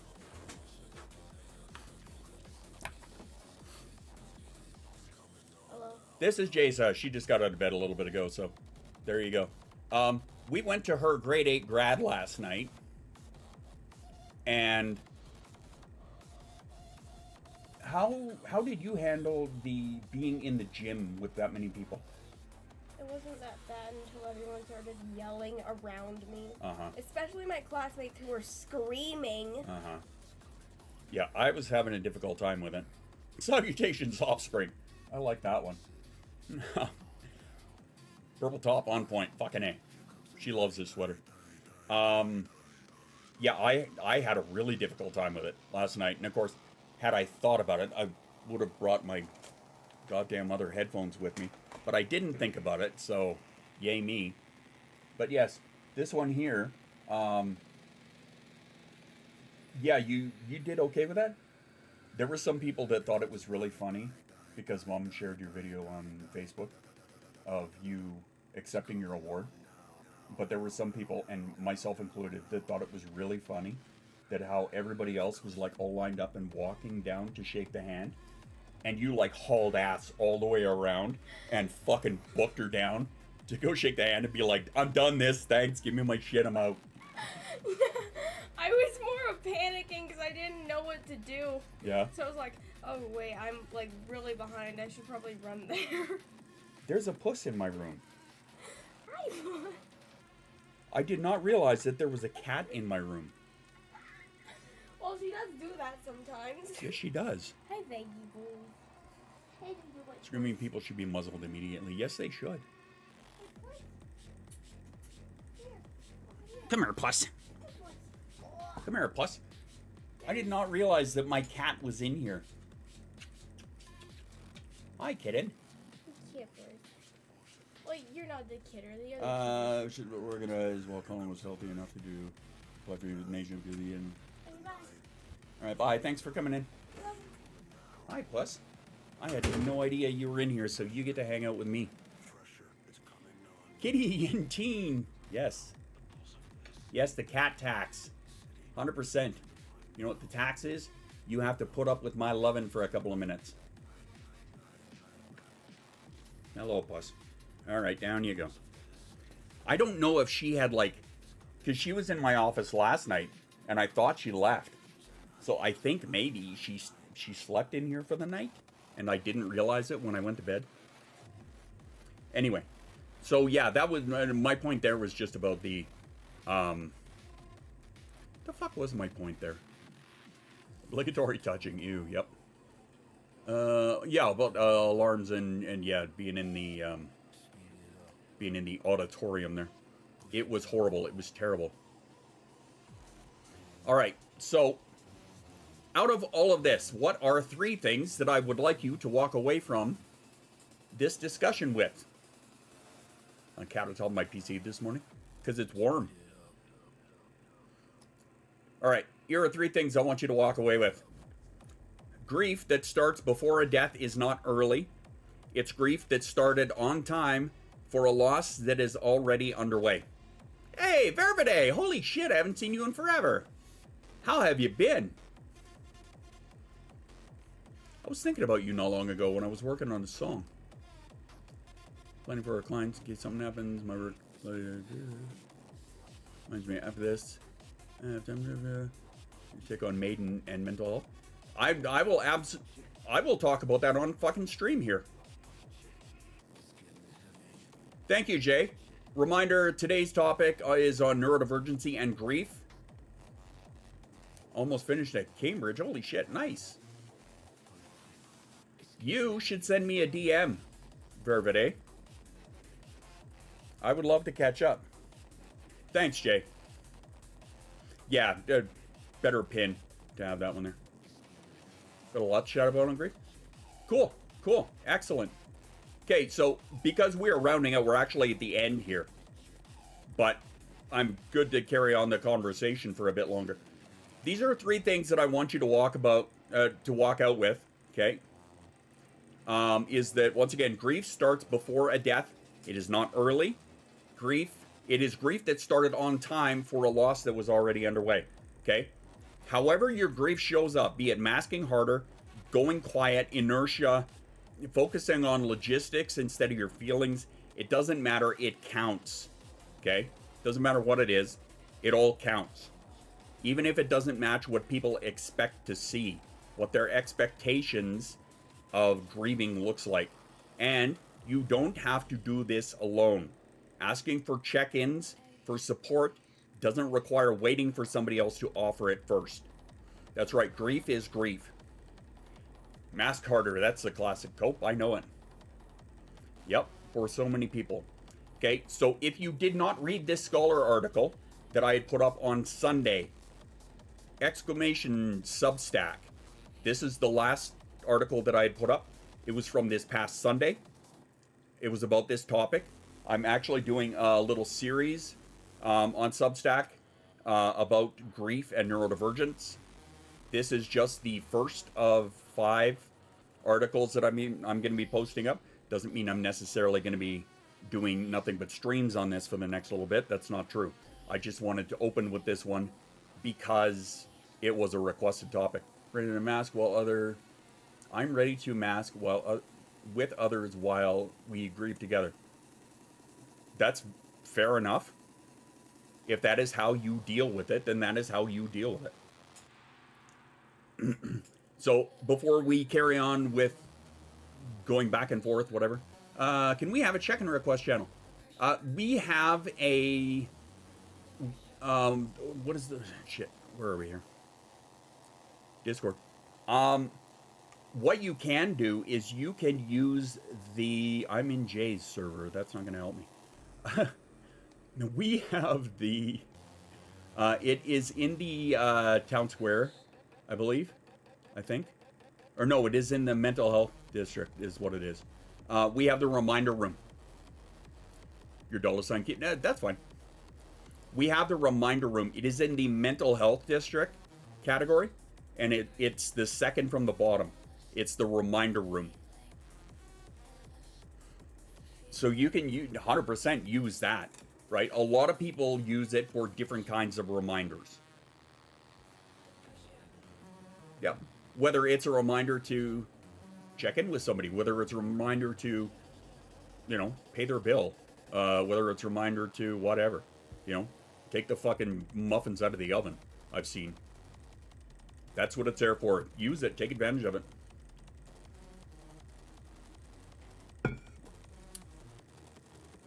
Alrighty. So yeah, and I saw Chris. Where's Chris? Where are you? With the little monkey face. There we go. Grief is also non-linear, 100%. Hi, Chris. So for those of you that are just popping in, which apparently is a bunch of you all at once here, yeah, thank you, Mama. Our discussion today was about, and it was a requested topic. So for those of you that were here last Wednesday, it was the topic that Harley Necco was talking about, right? Because they had just lost their, was it their stepfather? Next week is GST for Canadians. Yes, and actually, if you qualify, it is also, we get the 200 and whatever the fuck it is, for the grocery, the easing of groceries. Because instead of them taking on the actual billionaires who are fucking us over with their grocery chains, it's just easier to throw a couple $100 at the problem. But whatever. Enjoy that happy thought. Yes. Yeah, my wife is telling me she gets paid out on. She gets 2 checks basically. One is on the. I don't remember the dates. Whatever. She gets the 2 of them back to back essentially. Is that a Berta thing? No, that's a Canada thing. That's ask Mrs. 13 about it. If you guys are getting it. That's a Canada-wide. That's from the feds. No, Berta has our own fucking thing. Where instead of capping the gas taxes or whatever, she's going to give us $100. Are you fucking kidding me? Like, fuck off. It's just GST. No, it's on top of the GST, I think, isn't it? Or is she talking about the child tax that she gets? I don't know. I don't know. Hey! Astral Vorpes! Appreciate you. Thanks for that.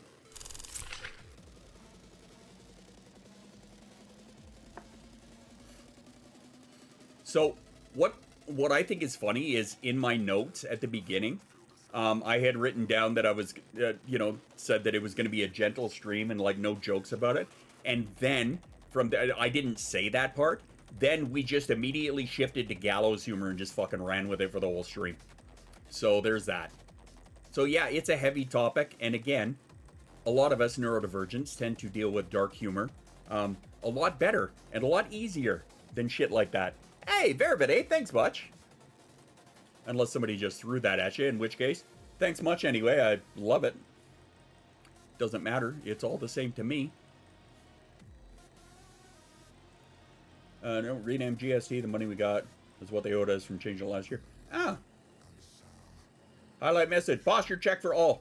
I will do the best that I can, but after for those that haven't kept up, I took a wicked fall last week. It was in the lobby of a Dairy Queen. My leg locked up, and I went forward.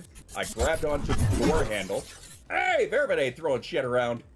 Appreciate you, friend. Thank you. But my leg locked up.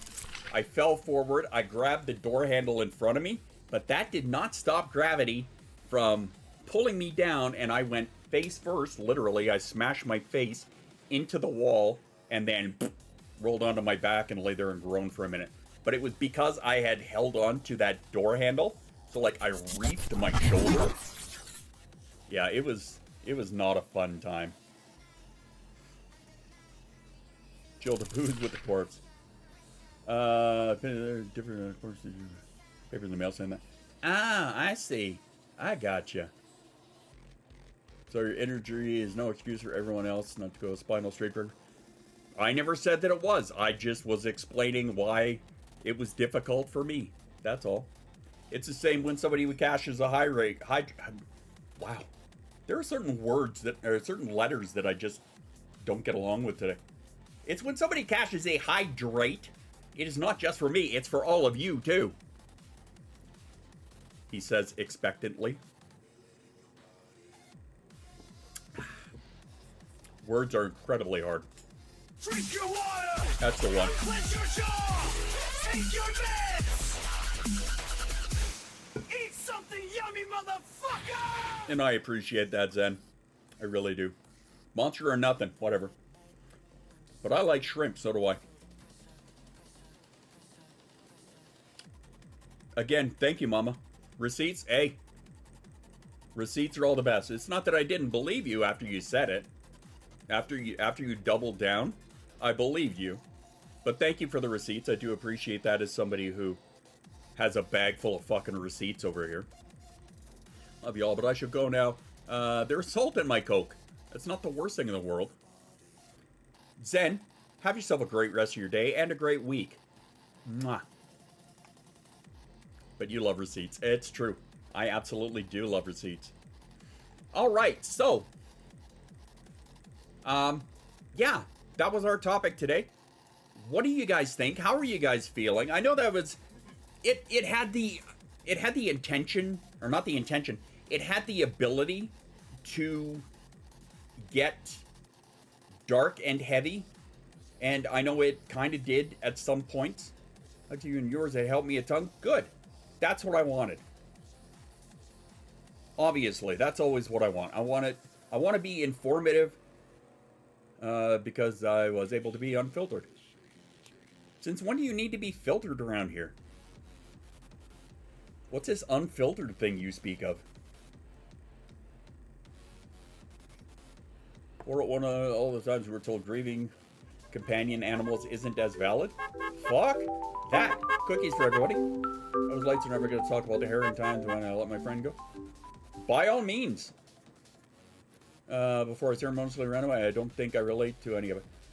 That's fair. Okay. That is fair.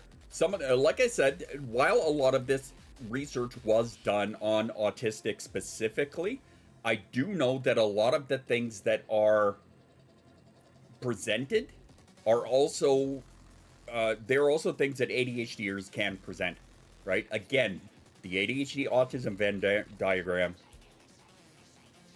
We all deal with grief one way or another. Exactly, and that was something that I had said. I had brought that up. Where is it here? What autistic grief looks like, right? I reference a doctoral thesis. Oh my God, it's Art Ryan. How you been, man? I'm seeing when you're on here. I appreciate the topic. I try to tell people there is no set way to grieve. It's as unique as we are people. 100%. Absolutely 100%. Right? But I was talking about ways that autistics tend to lean towards. Other things trump the ADHD response.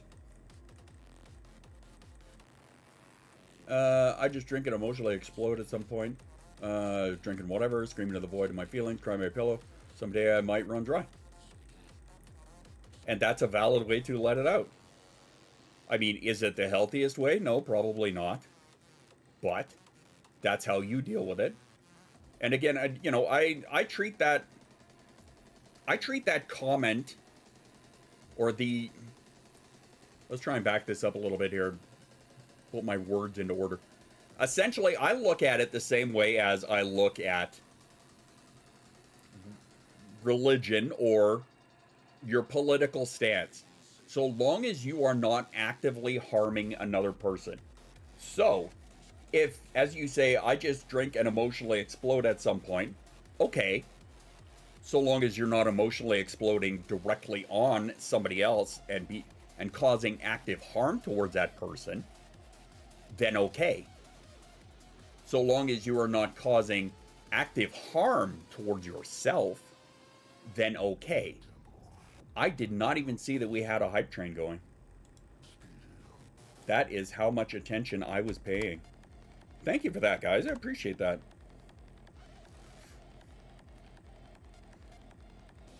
Then I withdraw and lose my shit. I use humor, process my emotional bar. Yeah, and my God, I've gotten shit for that my entire life. For using dark humor as my escape. Jay knows nothing about this topic at all. Using dark humor as a cover. I know he doesn't. I would never, you know me, I am a cozy Zen cat. I'm just saying, right? I'm just saying for everybody else, right? The way that you process your grief is valid. 100% valid. You have my support in it 100%. So long as you're not harming somebody else or yourself. I'm grateful my husband lets me verbally process my emotions. That is great. Chris, when dealing with grief, I box it up some significant level of compartmentalizing here. Then I strategically open that box whenever I can, like during an all the things shower. An all the things shower. I love the way that you worded that.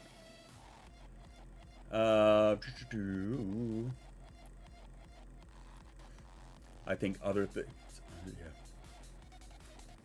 Because I can buffer complex things quickly. My therapist always knew shit was wrong, and then I stopped doing the dark jokes. Trust me, I don't ever want to harm anybody, and I never will. Which is awesome. You know, I never intend to, right? Unless you've earned it. But I never intend to. Wash, hair, shave, exfoliate, cry, contemplate life choices. All the things. Yeah, no, I got where you were going. Whereas like I said, as an alexithymic, it's incredibly difficult for me because I don't know how to process on the spot those emotions. So I'm the one who looks like I'm the rock in the room, right? Because I'm not processing at the time. I guess you could say that I am compartmentalizing, maybe,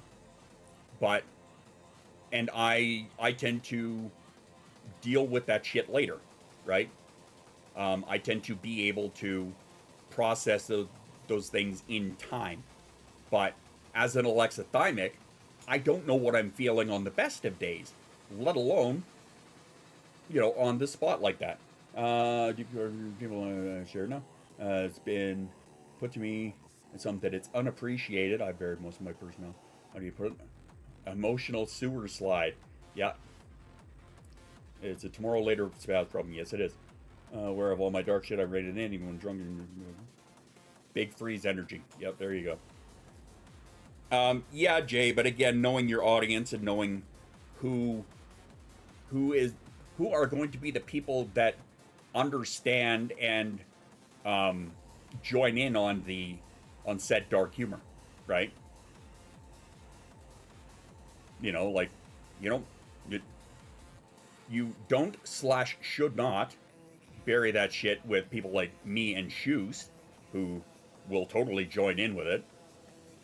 Who else gets really excited when they can name an emotion in real time? I'm trying to think of a time that I could. I mean, I'm sure I would. I'm sure I would be. I have more pitch black humor at times. I mean, don't we all? I think I have some autistic traits, but I'm more ADHD, so grief is weird, intense at first, then blows over quick, then sneaks up on me. Yeah, that's honestly very, very common. It's how my memory works. Something triggers the memory. Yeah, and then rise to the surface. Yeah, I don't know. Ryan, have you, did you ever see that video that I made on that? Like a long time back, where I was trying to explain that to somebody. It's how a lot of us process grief, like the ADHD side of it, mostly, is that you will kind of process it, but then that active object memory, aka what's the word I'm looking for? Anyway, object permanence, essentially, without it being object permanence. Active object memory is a more accurate term that I like to use. Thank you very much to my friend Alex, aka Allosaurolophus, is the one who came up with that. But it's, if they're not in your active memory, right, they don't exist. we all go through this, right? Object permanence. We all deal with this. So that was the way that I was trying to explain grief to somebody, is that they're gone. You don't think of them, ergo they don't exist. And then somebody will bring them up, or a memory will trigger, or something will happen that will bring that person to the surface. And then you kind of relive it all over again, right? And then rinse, repeat. And that becomes its own cycle, right? So that's what I was trying to explain to somebody. And they're like, I don't get it. Like, well, of course you don't get it. You don't have a brain like we do. I'm small, but I know who I'm safe with. Goddamn right. I have to recognize that I recognized it first. Yeah. Shock snuck my way back into your server, and now one must verify again. You were verified before.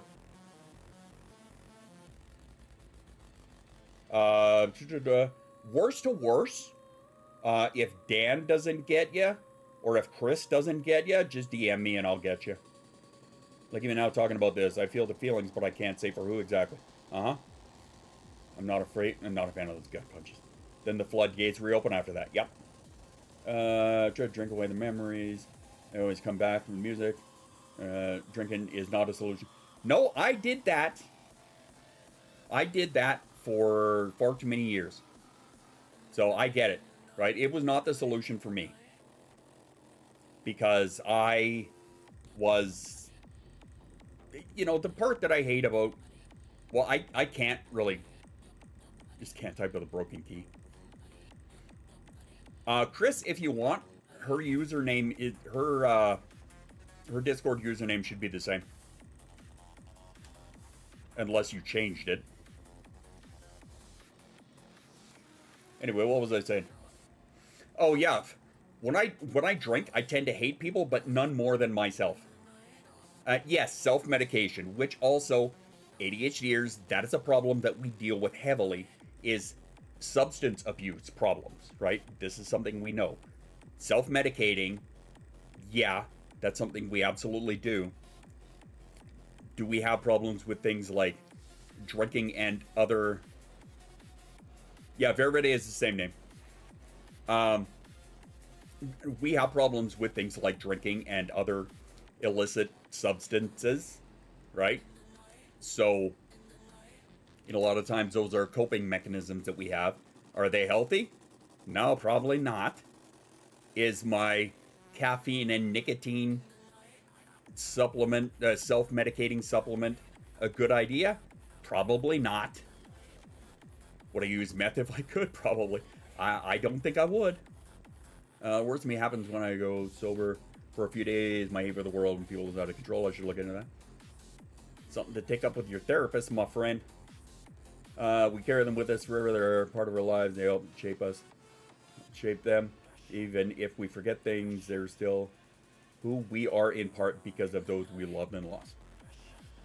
Very well said, Ryan. Very well said. It's got to redo the 18-year-old. Yep. Thanks, Chris. Holy shit, Chris, you did a mod thing.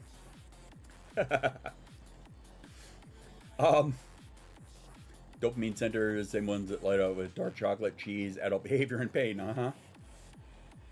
I need a drink. Gonna get vodka for my birthday. Just a little to treat the ADHD. Therapist can go suck himself. He left me alone when I needed him the most. Oh, then yes. Miss him though. I try to cope with cooking. Well, there you go. I think you found yourself a little bit healthier an outlet. Works the same as Vyvanse, just saying. Oh, the meth? Yeah. Not far from your 5 years, my God. Cheese? I don't know about cheese. And I remembered how to do it. It's not that hard, really. Okay, so... Son of a bitch, we got a self-care break again already. That last hour just fucking flew by. You know what I think we're going to do right after it? I think we're going to get into those things that I had written down. Fuck around with a good cheese board. No drug without a... Oh, I know not only time blindness, but as I was saying to Story Mage, like when we get in on a topic, right, and everybody, you know, shit is bouncing all over the place, it just flies. It really does. Good cheeses are supreme, even if it makes me forget about vodka. Dumbo. You just need to activate your hyperfocus. It's true, you do. Tyrosine and tyramine cheese. Well, son of a bitch, I learned something new today. Playing PSG and trying not to cry. You are allowed to cry. Fuck that. If you need to cry, you cry. That is always permitted around here. When the body breaks down, case of morphine, suppressing blood-brain barrier, lightly interact with the brain's opioid receptors, causing a mild, calming, and rewarding feeling. Well, son of a bitch. Well, that sucks for me, because I don't/can't eat cheese. Hyperfuck, I've done it again. What I hear is, I need to eat cheese for my mental health. Yes. Yes, you do. All right, one more time. We're going to do a self-care break. Don't go too far, because next, right after this, I'm going to ask you guys to share some jokes with me. Ready? Anything but the S key. That is fucked up. That is really fucked up. I don't know what to tell you there. All right. Self-care cheese? Yes. Time to grab yourself some water, a snack, some cheese. Yes, Jay. Thank you for remembering that. We will talk about that as well. All right. Grab a water, grab a snack, serve a customer, pet your dog, pick up your cat. I'm going to pick up and pet my cat. After these messages, we'll be right back. Cheese for Happiness movement night. Just don't expect it for a bowel movement.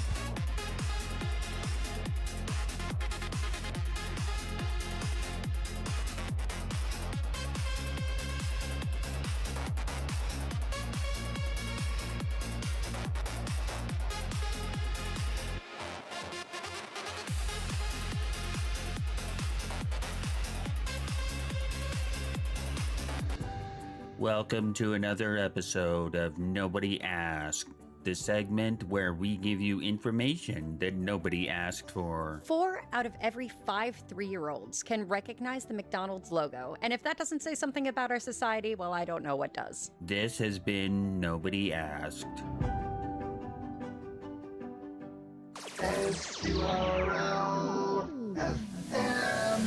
Looking to rock out with your nuts out? Tune in to SQRL FM, Squirrel Radio.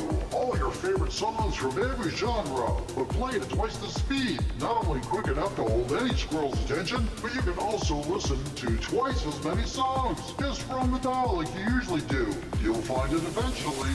SQRL FM.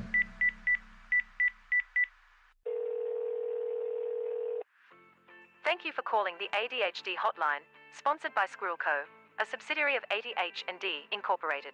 If you're currently having a meltdown and need to scream into the void, press 0 now. Otherwise, please choose from the following options. To have someone activate your hyperfocus to start a task because your executive dysfunction has paralyzed you, please press 1. If you need reassurance because imposter syndrome is acting up and telling you you're trash and not worthy of success, love, or praise, please press 2.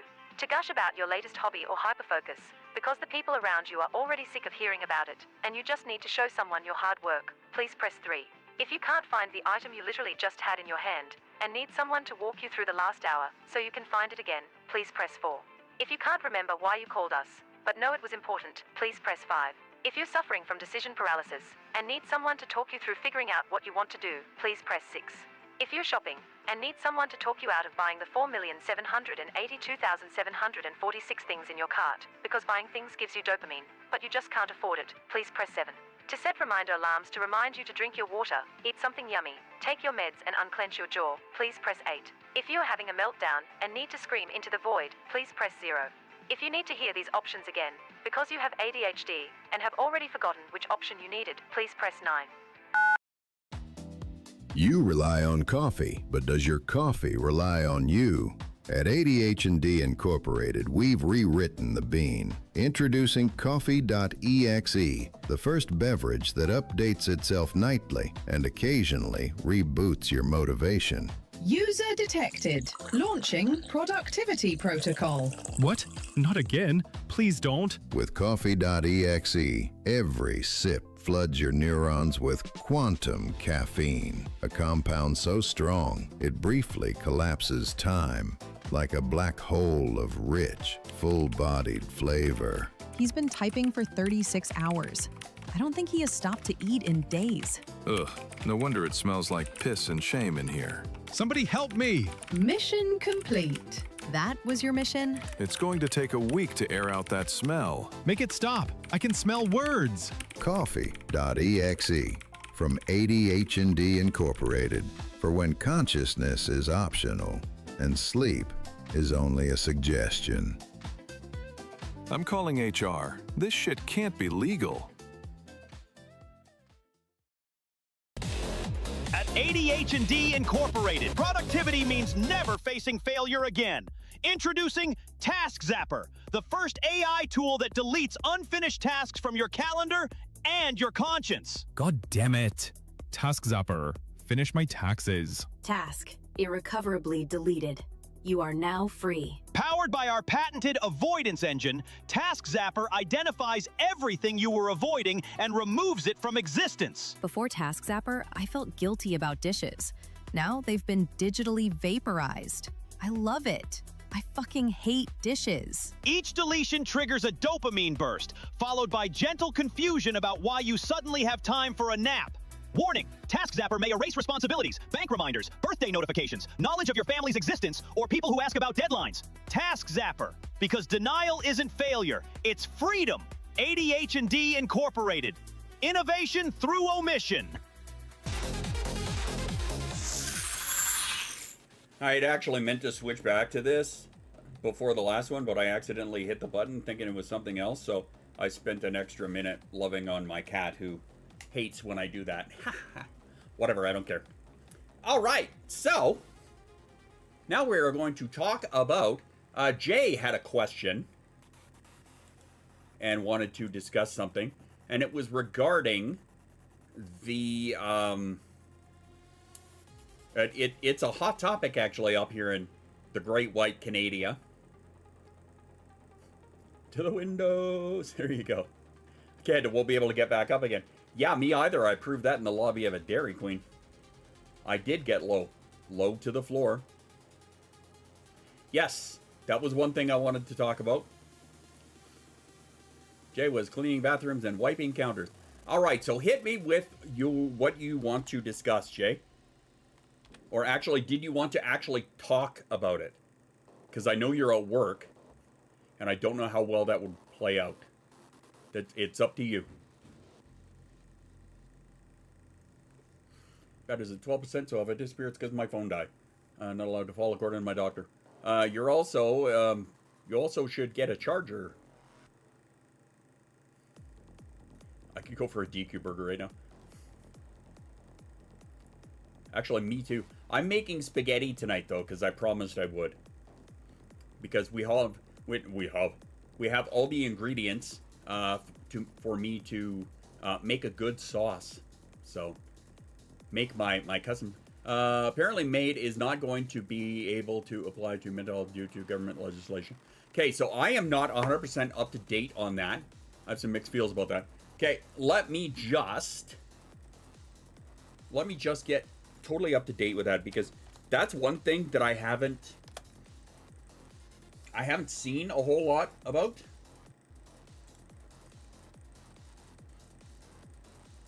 So, I have many thoughts about MAID. Share them, please. Okay, let me just pop a window out here. Oh yeah. I'm like, what is that window? That's something I was going to do a fact check on. Okay. Let me just get my chat window, webcam, browser window.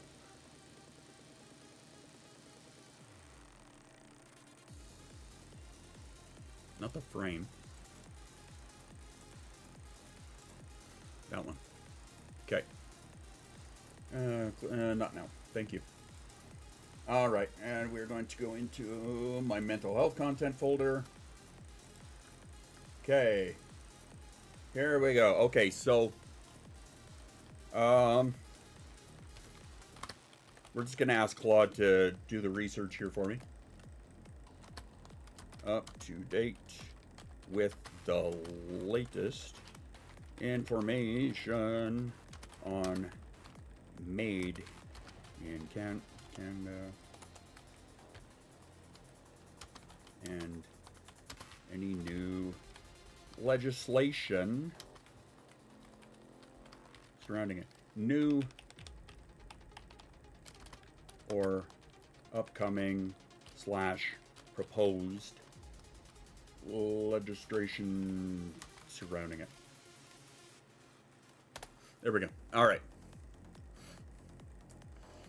It does have very strict guidelines. There is a person that I follow who has 3 masses in their brain, and they have applied for it, and even they were shot down.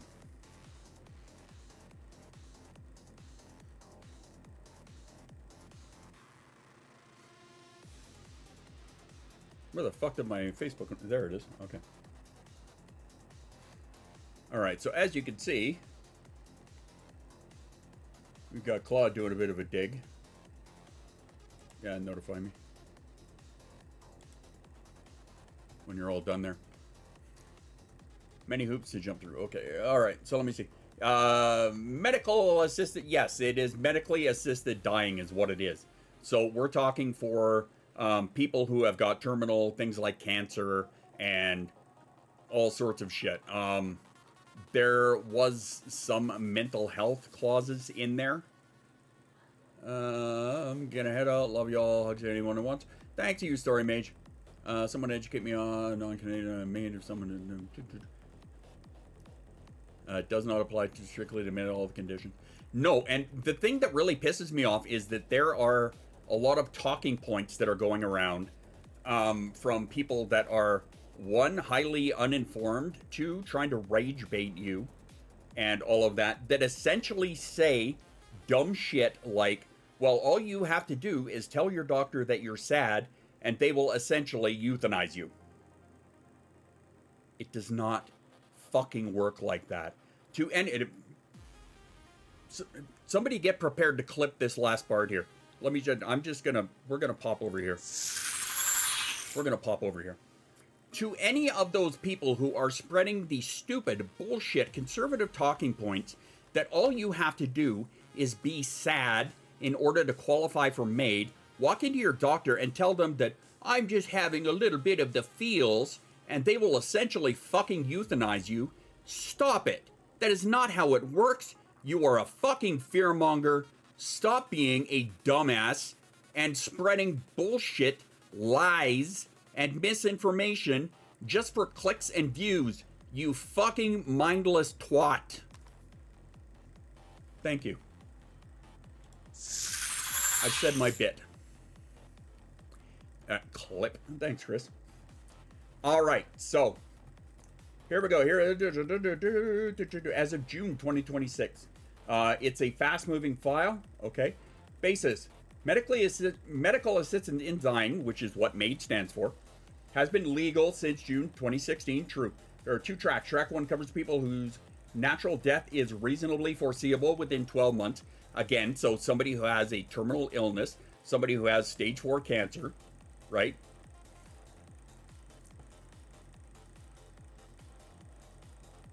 I don't know what happened there. That's a lot of clips. Thanks, guys. So yeah, somebody who's got something terminal absolutely has a mind of her own. Track 2, added by Bill C7 in March 2021, covers people whose death is not necessarily reasonably foreseeable but those who have a grievous and irredeemable condition. So, in my case, if my MS got so bad to the point that my quality of life was absolute shit, I might have a track to try and qualify for. Okay? That's essentially what that means. 76,000 people have received MAID according to Health Canada. Blah, blah, blah. Year-over-year growth rate has been declining. Okay? Quebec currently holds the highest MAID rate in the world. Blah, blah, blah. Big fight. MAID for mental illness. Okay, so this is where it gets complicated. The planned expansion allows MAID where mental illness is the sole underlying condition. Often, okay, whatever, has been delayed repeatedly. Eligibility date for persons suffering solely from a mental illness is currently set at March 17, 2027, after Bill C-62 received royal assent. Okay, so that is something that is going through the system right now. Key sticking point, according to clinicians, is not whether mental illness causes suffering. Everyone agrees that it does. Okay, so the clinicians are on board. The core concern is the lack of evidence to support a clear and objective determination that a mental illness is irredeemable, or the absence of reliable methods to distinguish a MAID request from suicidal intent in people with mental illness. Okay, so it's not a fringe concern, blah, blah, blah. The Canadian, or the Center for Addiction and Mental Health is saying we do not yet know how to do this safely. All right. Sorry, I'm just trying to catch up. Blah, blah, blah. Okay. Will indefinitely exclude people whose sole underlying condition is mental illness from applying for MAID. Okay, so they tabled a report on that. Blah, blah, blah. Agreed there should be indefinite pause. Okay. Now consider the report and its recommendation. All right. Federal bills to watch. Okay, so there's a couple coming out. Okay, and then Alberta's got its own pushback. What did it do? Okay. Yeah, I do know what it would do. Advance request, okay. International pressure, fuck that, I don't care. Court challenges, yeah, there's always court challenges. Bottom line, system is in a general holding pattern. Federal government has these special joint committees report in hand. Okay. Okay. If you want to create content about this, no, thank you. It asked me that because I ask, read Authenticatus.com. I will get to a couple of comments here in a second. Authenticator, yes, 100%. Share some real talk. Anybody who has got two, actually, you know what? Here's what we're gonna do. Fuck, this could go for another hour, honestly. It really could.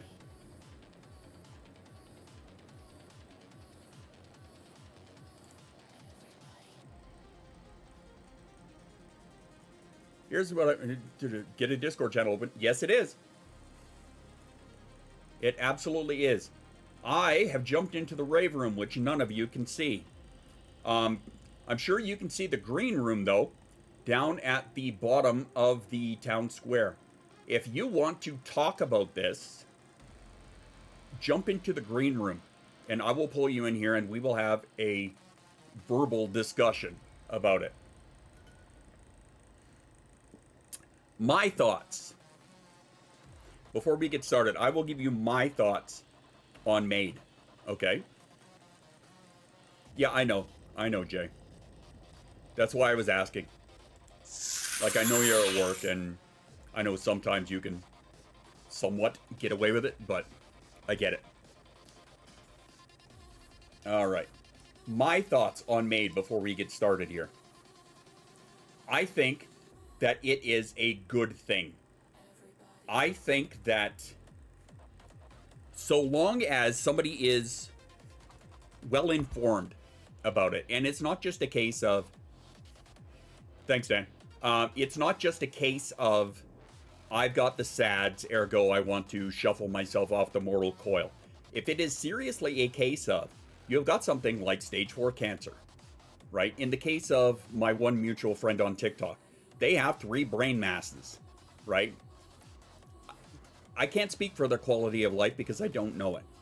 Because if you are at a point where your quality of life is absolute shit, and there is little to nothing that can be done about that, then I think that you are well within your right. Right? It is your life. This is another case of bodily autonomy. It is your life. It is your right to decide.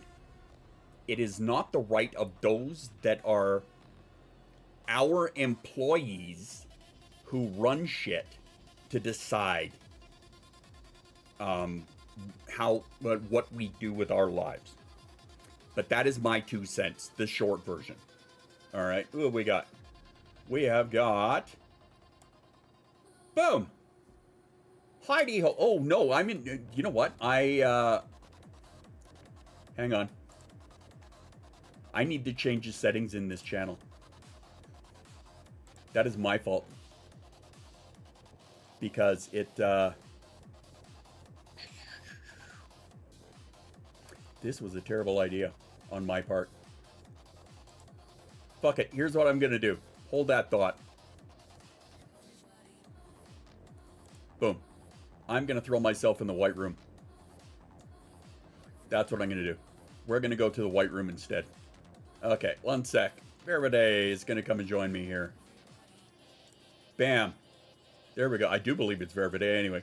Because the, Yeah, how you been? For me? So Leonora? Jump on in here first? Yeah. Yeah, I can get Leonora up here. Absolutely. I just want to jump the queue. Yeah, fair enough. I appreciate you saying so. Leonora. Bam, there we go. We should have a Leonora in here, and you guys should be able to hear them. Let me know if you guys can hear them all right. How have you been? Oh, I've been alright. It's been a busy time in life. I'm just gonna mute you on stream because it's very disorientating hearing you twice. Yeah, please. Yeah, just mute me there. Quiet. I'm trying to bring them up a little bit here. I'm just trying to do it without blowing everybody's eardrums out. There we go. Actually, Leonora's server muted. Bless the thing. Not anymore. Oh, that's intentional. I don't know why that would be, but okay. Now you're not. Hi, how are ya?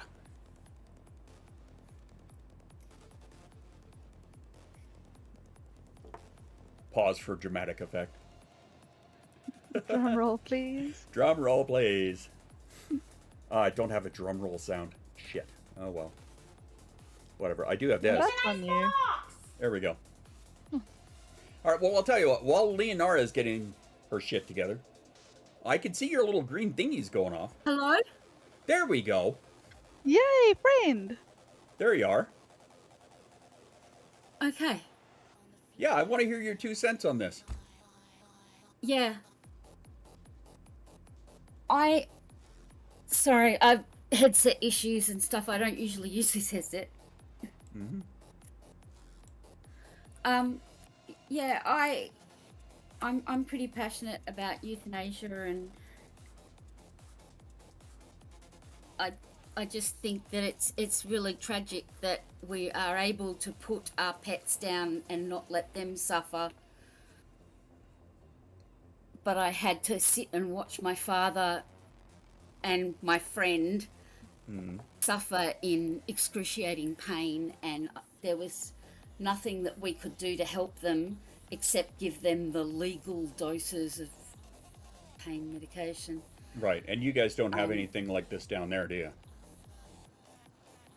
We do, but the process of applying for it is excruciatingly slow and very hard to get, and you have to be within 6 months of dying. Right. As opposed to the 12 years that we have, or 12 years, the 12 months that we have, so within a month. And you have to be not depressed. Right, so they're bringing the mental health factor in as a piece that they can kind of use against, I guess. use against others, I want to say. But how do you be terminally ill and not depressed? How do you be terminally ill and not depressed? I think that's the $1 million question right there, to be honest with you. Because, I mean, okay, I'm not terminally ill. Now, admittedly, I've had problems with depression prior. But, I mean, I'm not terminally ill. But I'm fucking depressed about it.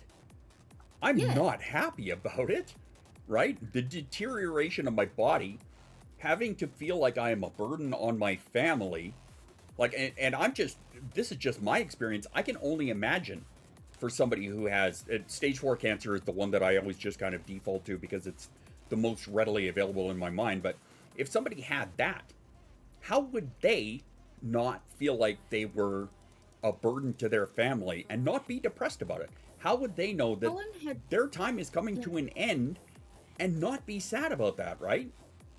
I get it. Stage 4 cancer for 8 years. He survived the odds ridiculously. Right. But because the first lot of ablation that he had actually knocked off the tumour in his liver right back. So he was healthy for a period of time. Mm-hmm. But then it all sort of grew back and went out of control. But yeah, it's just ridiculous. And like, and I know where you're coming from because I get severe pain, and often it hits me like at night time when there's nothing that you can really do to distract you. Right, you and I have DM'd about this. We've talked about this. Yeah. And I have laid there, and like I live with a housemate who's just a friend, and she's in your position with MS. And the pain that I get in my leg is literally like a 9 out of 10. Yeah. And I have laid here screaming because it is all I can do. I'm on as much painkiller as they'll give me at home. And there's no point going to a hospital because they won't do anything. And now that I'm on low-dose naltrexone, they can't give me anything narcotic. So it's like, what do you do? Yeah. And I sit here thinking, amputate my leg, do something. I know that's not the solution. I know that's just me in pain talking. Right. But you just, it's frustration. You can't help but sit here and think suicidal jokes, and Ange and I joke about, get a gun, kill me, either noose, all sorts of stupid things. And I'm sorry if it offends anybody in chat, but it's a case of deal with it, because when you are living with pain that is that severe, you deal with it in whatever ways you can. And we were only joking last night that our minds aren't in the gutter. Our minds are the scum on the bottom of the sewer that groups to the bottom and can't get scraped off. Exactly. Because they need to be, because it's the only way we cope. Exactly. And Lord S is pointing that out here too. Some people use dark humor to cope. And I wrote an article on that. I did a stream on that a while ago. Because Jay and I were talking about it. It was Jay's request, is how neurodivergent people use dark humor to cope with situations.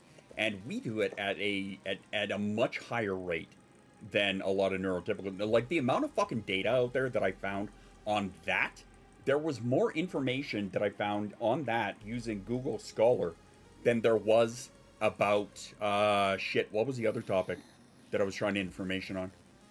I can't remember what it was, but there was like, I was hit with an embarrassment of riches in that case, right?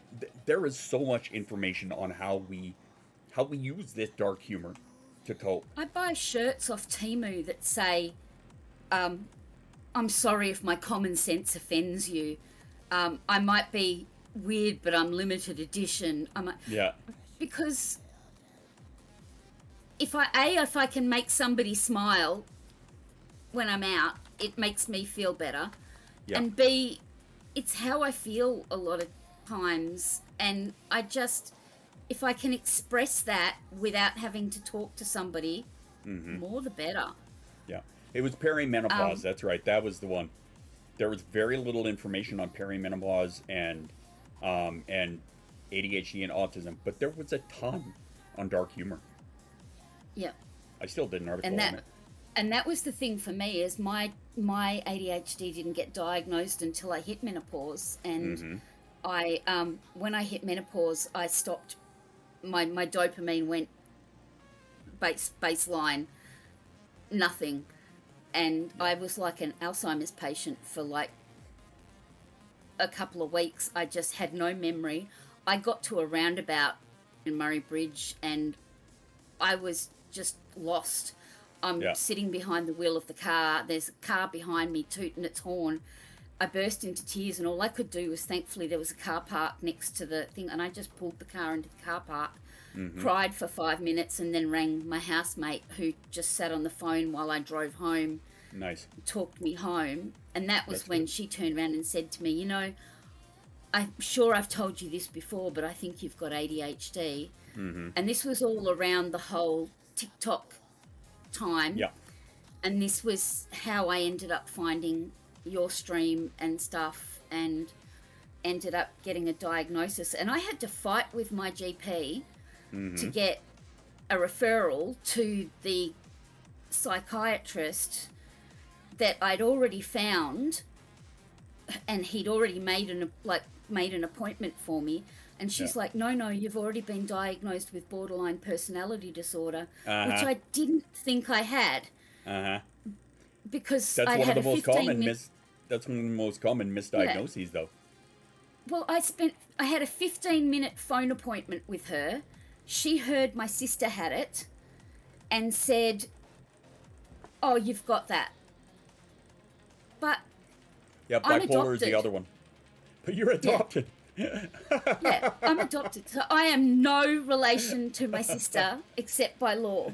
My other sister has bipolar, ironically, as well.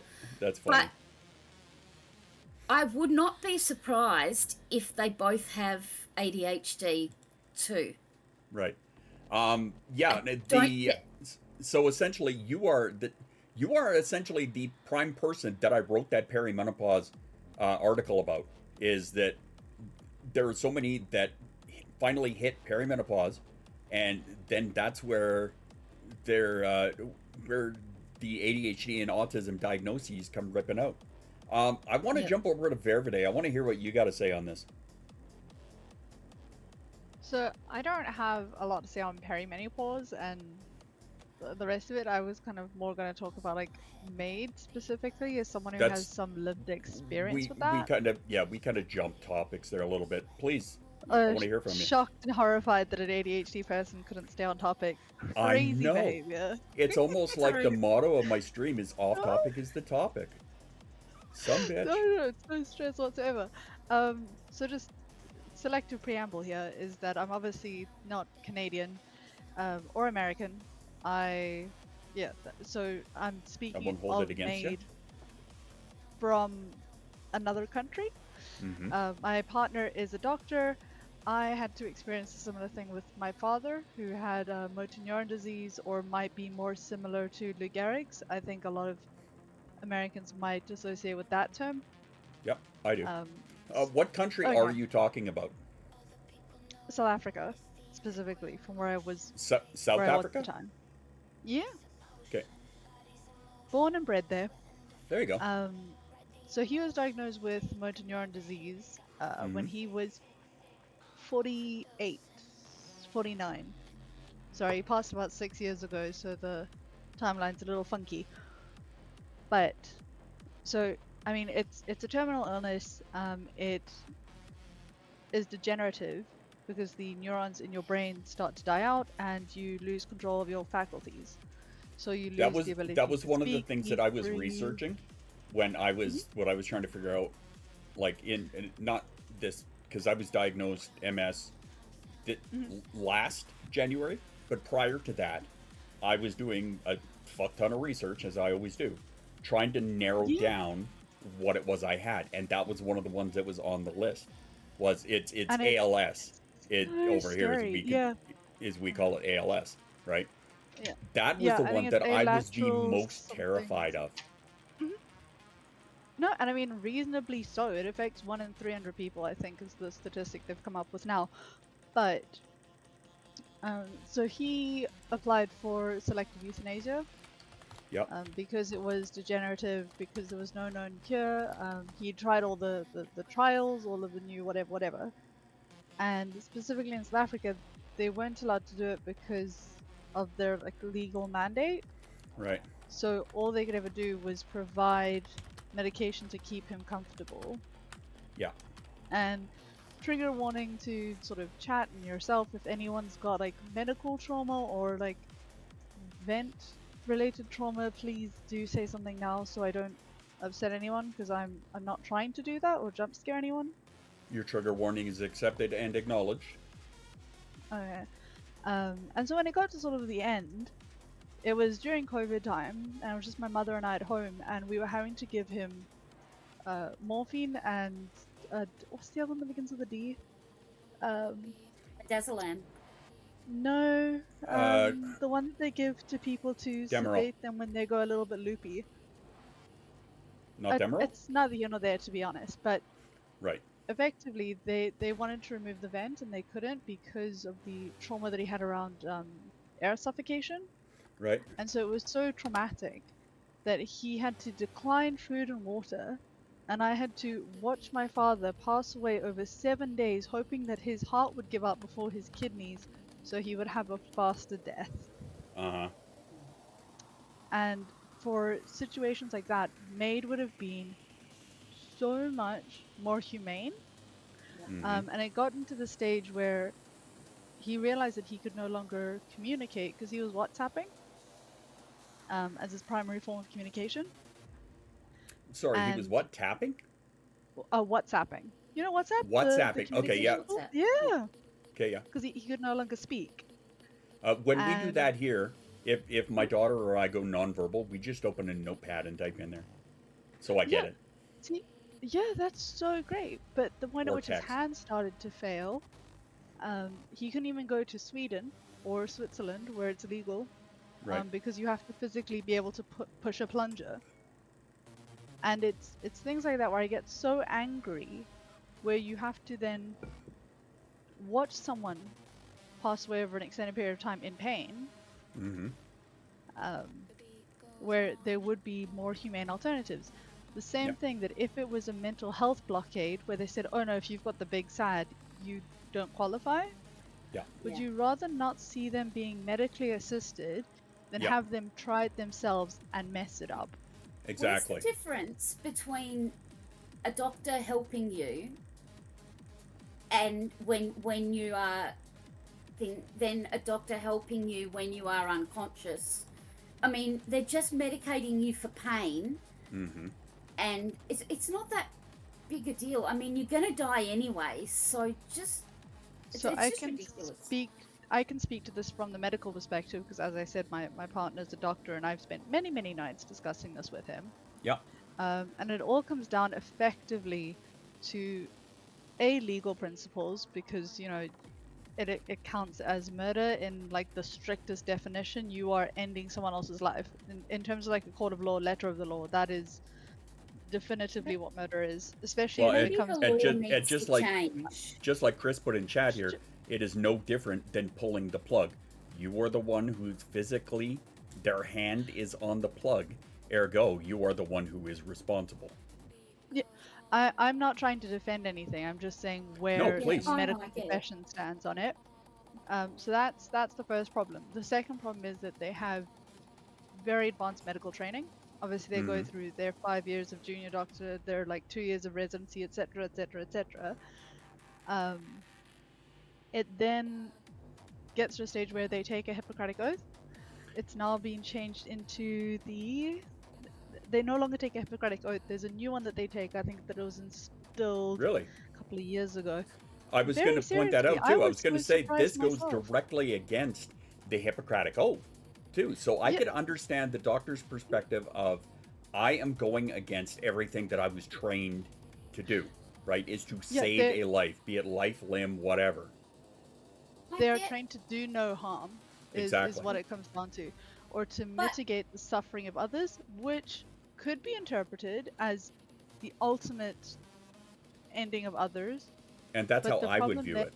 comes- yeah, but you then get these sort of angels of death. You get these people that then function outside of a very strict box, and that's where a large concern comes in, and into the moralistic corruption of the profession, because these people have to be surrounded by death. Sorry, I will let you finish, I promise. I just want to finish this one sentence. Sorry. No, it's okay. You guys are doing great. And you get to this point where these people are surrounded by death every single day. They spend 13 hours having to make these split-second decisions on your gangrenous, I need to amputate your leg, your whatever XYZ ABC. If you're then having to put onto them that they can decide that they can let someone go, that's another layer of a 13-hour shift. Someone who hasn't slept in 6 days, who, you know, is probably working for just above minimum wage, if they're a junior doctor, and it adds on another layer of like emotional compaction. So there's three facets to it that wouldn't work. If it can be a committee decision that that they agree that it is in the best interests of the patient, this patient isn't going to get better. They are, by continuing treatment, we are actually only furthering their suffering. We are not actually helping them. Was that a question about MAID? Because I do not know the answer to that, but I will find out right now. But that is a very good question, right? If you apply for this, then who is the person / are the people who are the ones who decide? I will look that up in just a second. I want to go back to what I had a message. And if you do have a question, do please highlight it for me so that I don't miss it, because yeah, chat does move fast when we're getting into a good topic. Authenticata. So okay, so you have PMDD, among many symptoms, debilitating mental health, suicide, ideation. My wife has PMDD as well. Took 20 years to first be diagnosed. Sorry, I'm just kind of think that the law maybe needs to change in potentially. some I of these think circumstances. That's what needs to be addressed. Well, and that's exactly what it is, right? Because MAID is, in essence, a law. I beg therapist solving. I wish MAID was available to me. I don't now, but if I had no treatment, I would want to leave. And I get that, right? That's the thing, though, is like the way that, to my knowledge, I could be wrong. Don't quote me as gospel here, but to my knowledge, so long as they believe that they have something that can treat you, treat your symptoms, treat your condition, right, and give you a better quality of life through some kind of medication or what have you, then I believe that they are not going to put it on the table. They're not going to put MAID as an option on the table for you, right? Again, my wife has got PMDD, so I've got a little bit of experience with it. Not a whole lot. I'm not going to pretend that I do, but I get what her symptoms and her presentation of it is, right? Because it is, again, it's not a monolith for everybody.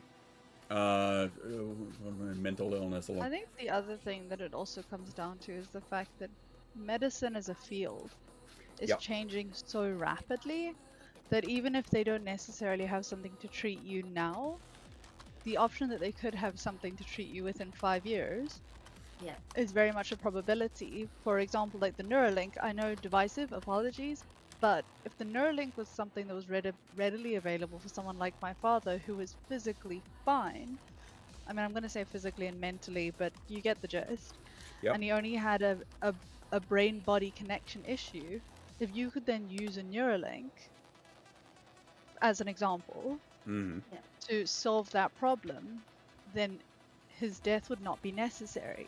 As in his quality of life, if Neuralink worked the way it said, blah blah blah blah, all of that good stuff,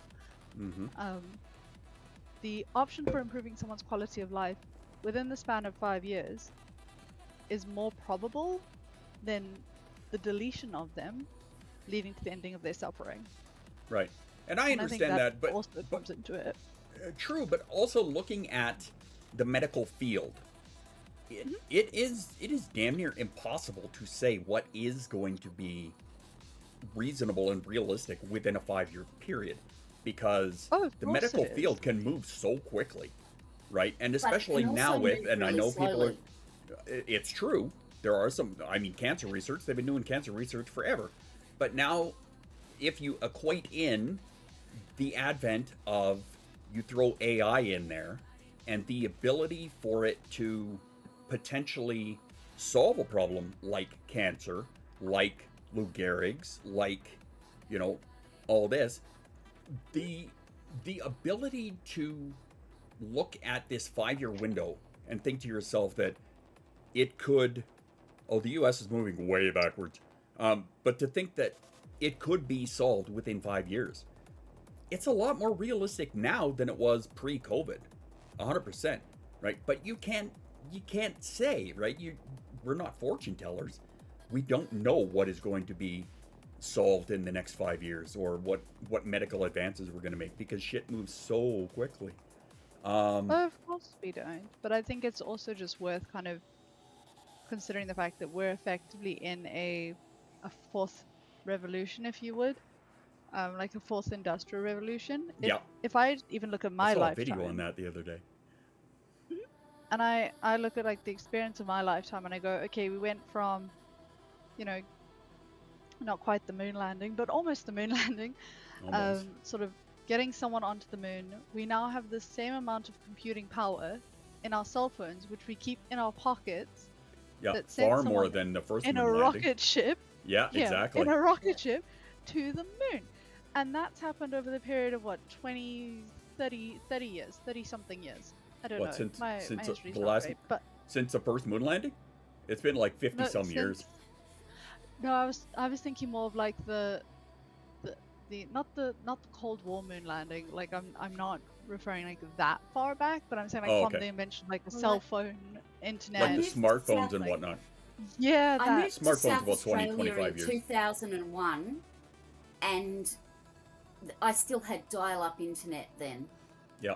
So now I have like broad NBN, which, you know. Okay, so getting more directly onto what the question was. Okay, so I'm gonna point out what Jay said here, because I know Jay's circumstance. So what he says is, I've suffered from severe depression for years and years, not to be over dramatic, loss of will to live many months ago. If I'm gonna get progressively worse and worse, and the fight to not deal with myself is getting harder and harder, that's not debilitating? It is. I understand that. I totally get that. That's not a life depreciating issue. That's not a fucking sad. That's an entire life of shit. And I get that. I totally get that, right? And that's where the big question is coming in, and where the argument is being made. That, that the way that a lot of them are going to look at it from the professional standpoint, again, I'm not speaking from gospel or whatnot, this is what I think it is, as far as I know, is they're going to look at it as there is still therapeutic resources, right?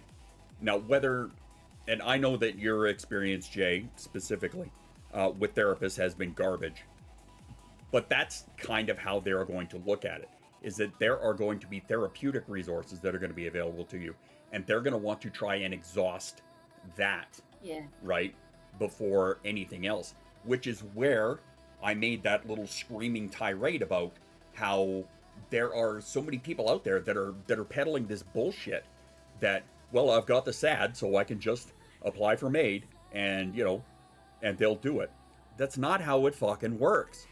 Like, in order to qualify for this, there are so many hurdles and so many things that you've got to, so many fucking hoops you've got to jump through in order to actually qualify for this, right? I have not personally looked into it. I'm just going based on the experience of those that I know that have applied for it, and which is a few, and they've got conditions that absolutely do qualify them. I think here you've got to sit through interviews with 3 different doctors, one of which is a psychiatrist, and 2 different medical doctors. Right. And they're not short interviews. Oh, no doubt. I have no doubt that they would be very, very long and very thorough, in-depth And very interviews. invasive. And very invasive, yeah. If I can make the I still stand by the fact that, like, I think it would be better if someone who was at the point where they wanted to delete themselves got to do it in a medically controlled way, than potentially taking matters into their own hands. Not to say that that would be a solution that I would want for anyone.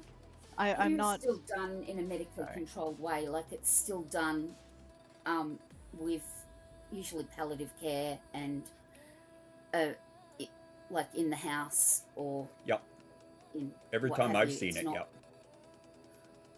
But yeah, with Colin, it wasn't an option because he would have been dead well before he would have qualified even if we tried to sort it out.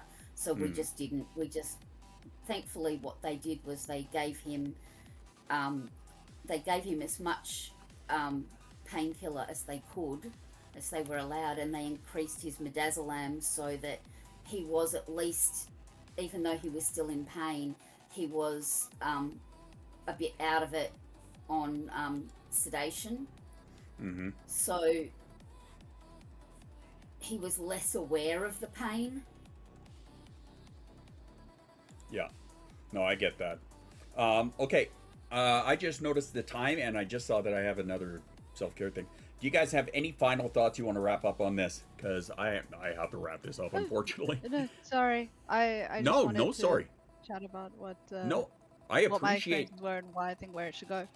No, I totally appreciate that. I appreciate both of your input on this. Yeah. Again, do you have any last thoughts you want to throw in on it? No, I don't. Have a beautiful evening and look after yourselves, everyone. And you as well, Leonora. Have you got anything you want to add? No, thanks for the opportunity to have a chat, and No. yeah, Not at all. same I'm glad I thought of pretty it. much. Everyone have a good night, and yeah, sorry if the chat upset anyone, but that's just my 2 cents. I hope not. for what No, it's not worth. at all. I appreciate your 2 cents. I totally do. Thank you for contributing to that. And anybody else, all of the chat, thank you guys as well. We're not done quite yet. We're going to keep going a little bit because I did promise. Again, thank you, Leonora and Vervede. I appreciate you guys for jumping in and sharing your 2 cents. And everybody who has thrown in on chat, I appreciate that very, very much. Let's do a little shift, shall we? Let's spin this up to a little bit lighter a thing here. I want to hear from you guys. What do you think the most inappropriate funeral music would be? What are the most inappropriate funeral songs that you can think of?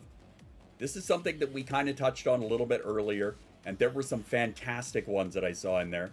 Another one, Bites the Dust. Like, come on. I'm a Bitch by Sandy Thorne.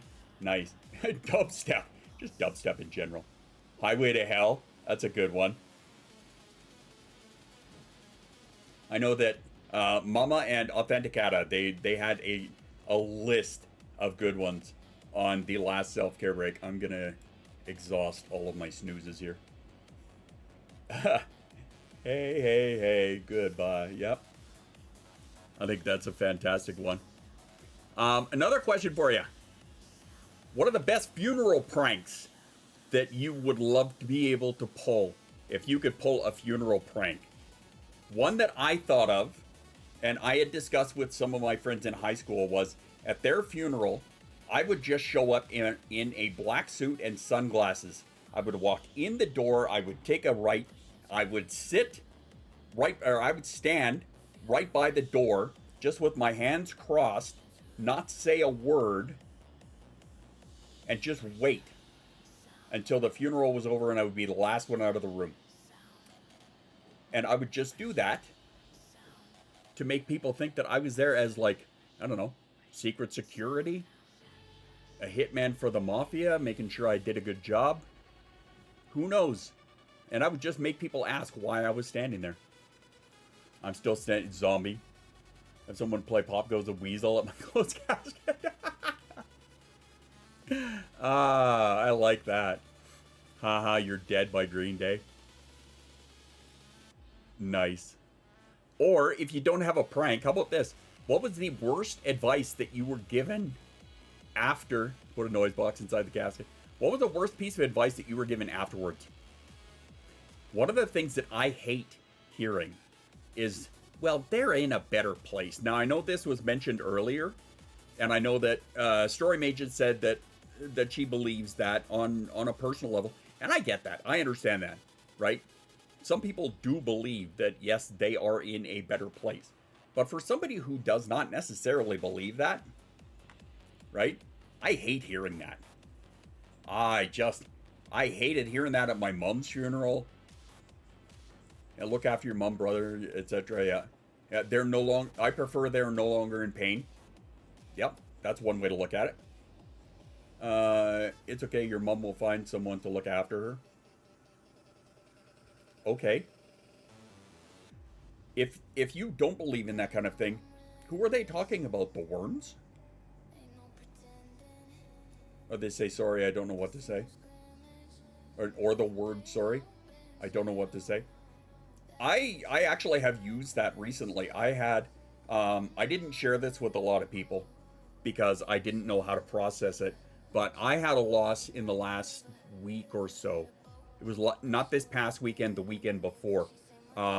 It was one of my, shall we say, surrogate sisters, right? It was somebody that my sister and I had grown up with. Their mother is somebody that I view as kind of my surrogate mother and always have. Well, I lost, like she has 4 girls, and it was the 2 older ones. They were kind of like spread apart, not a giant gap. Anyway, the 2 older ones were the ones that me and my sister were the closest to. My sister was best friends when we were growing up with this girl.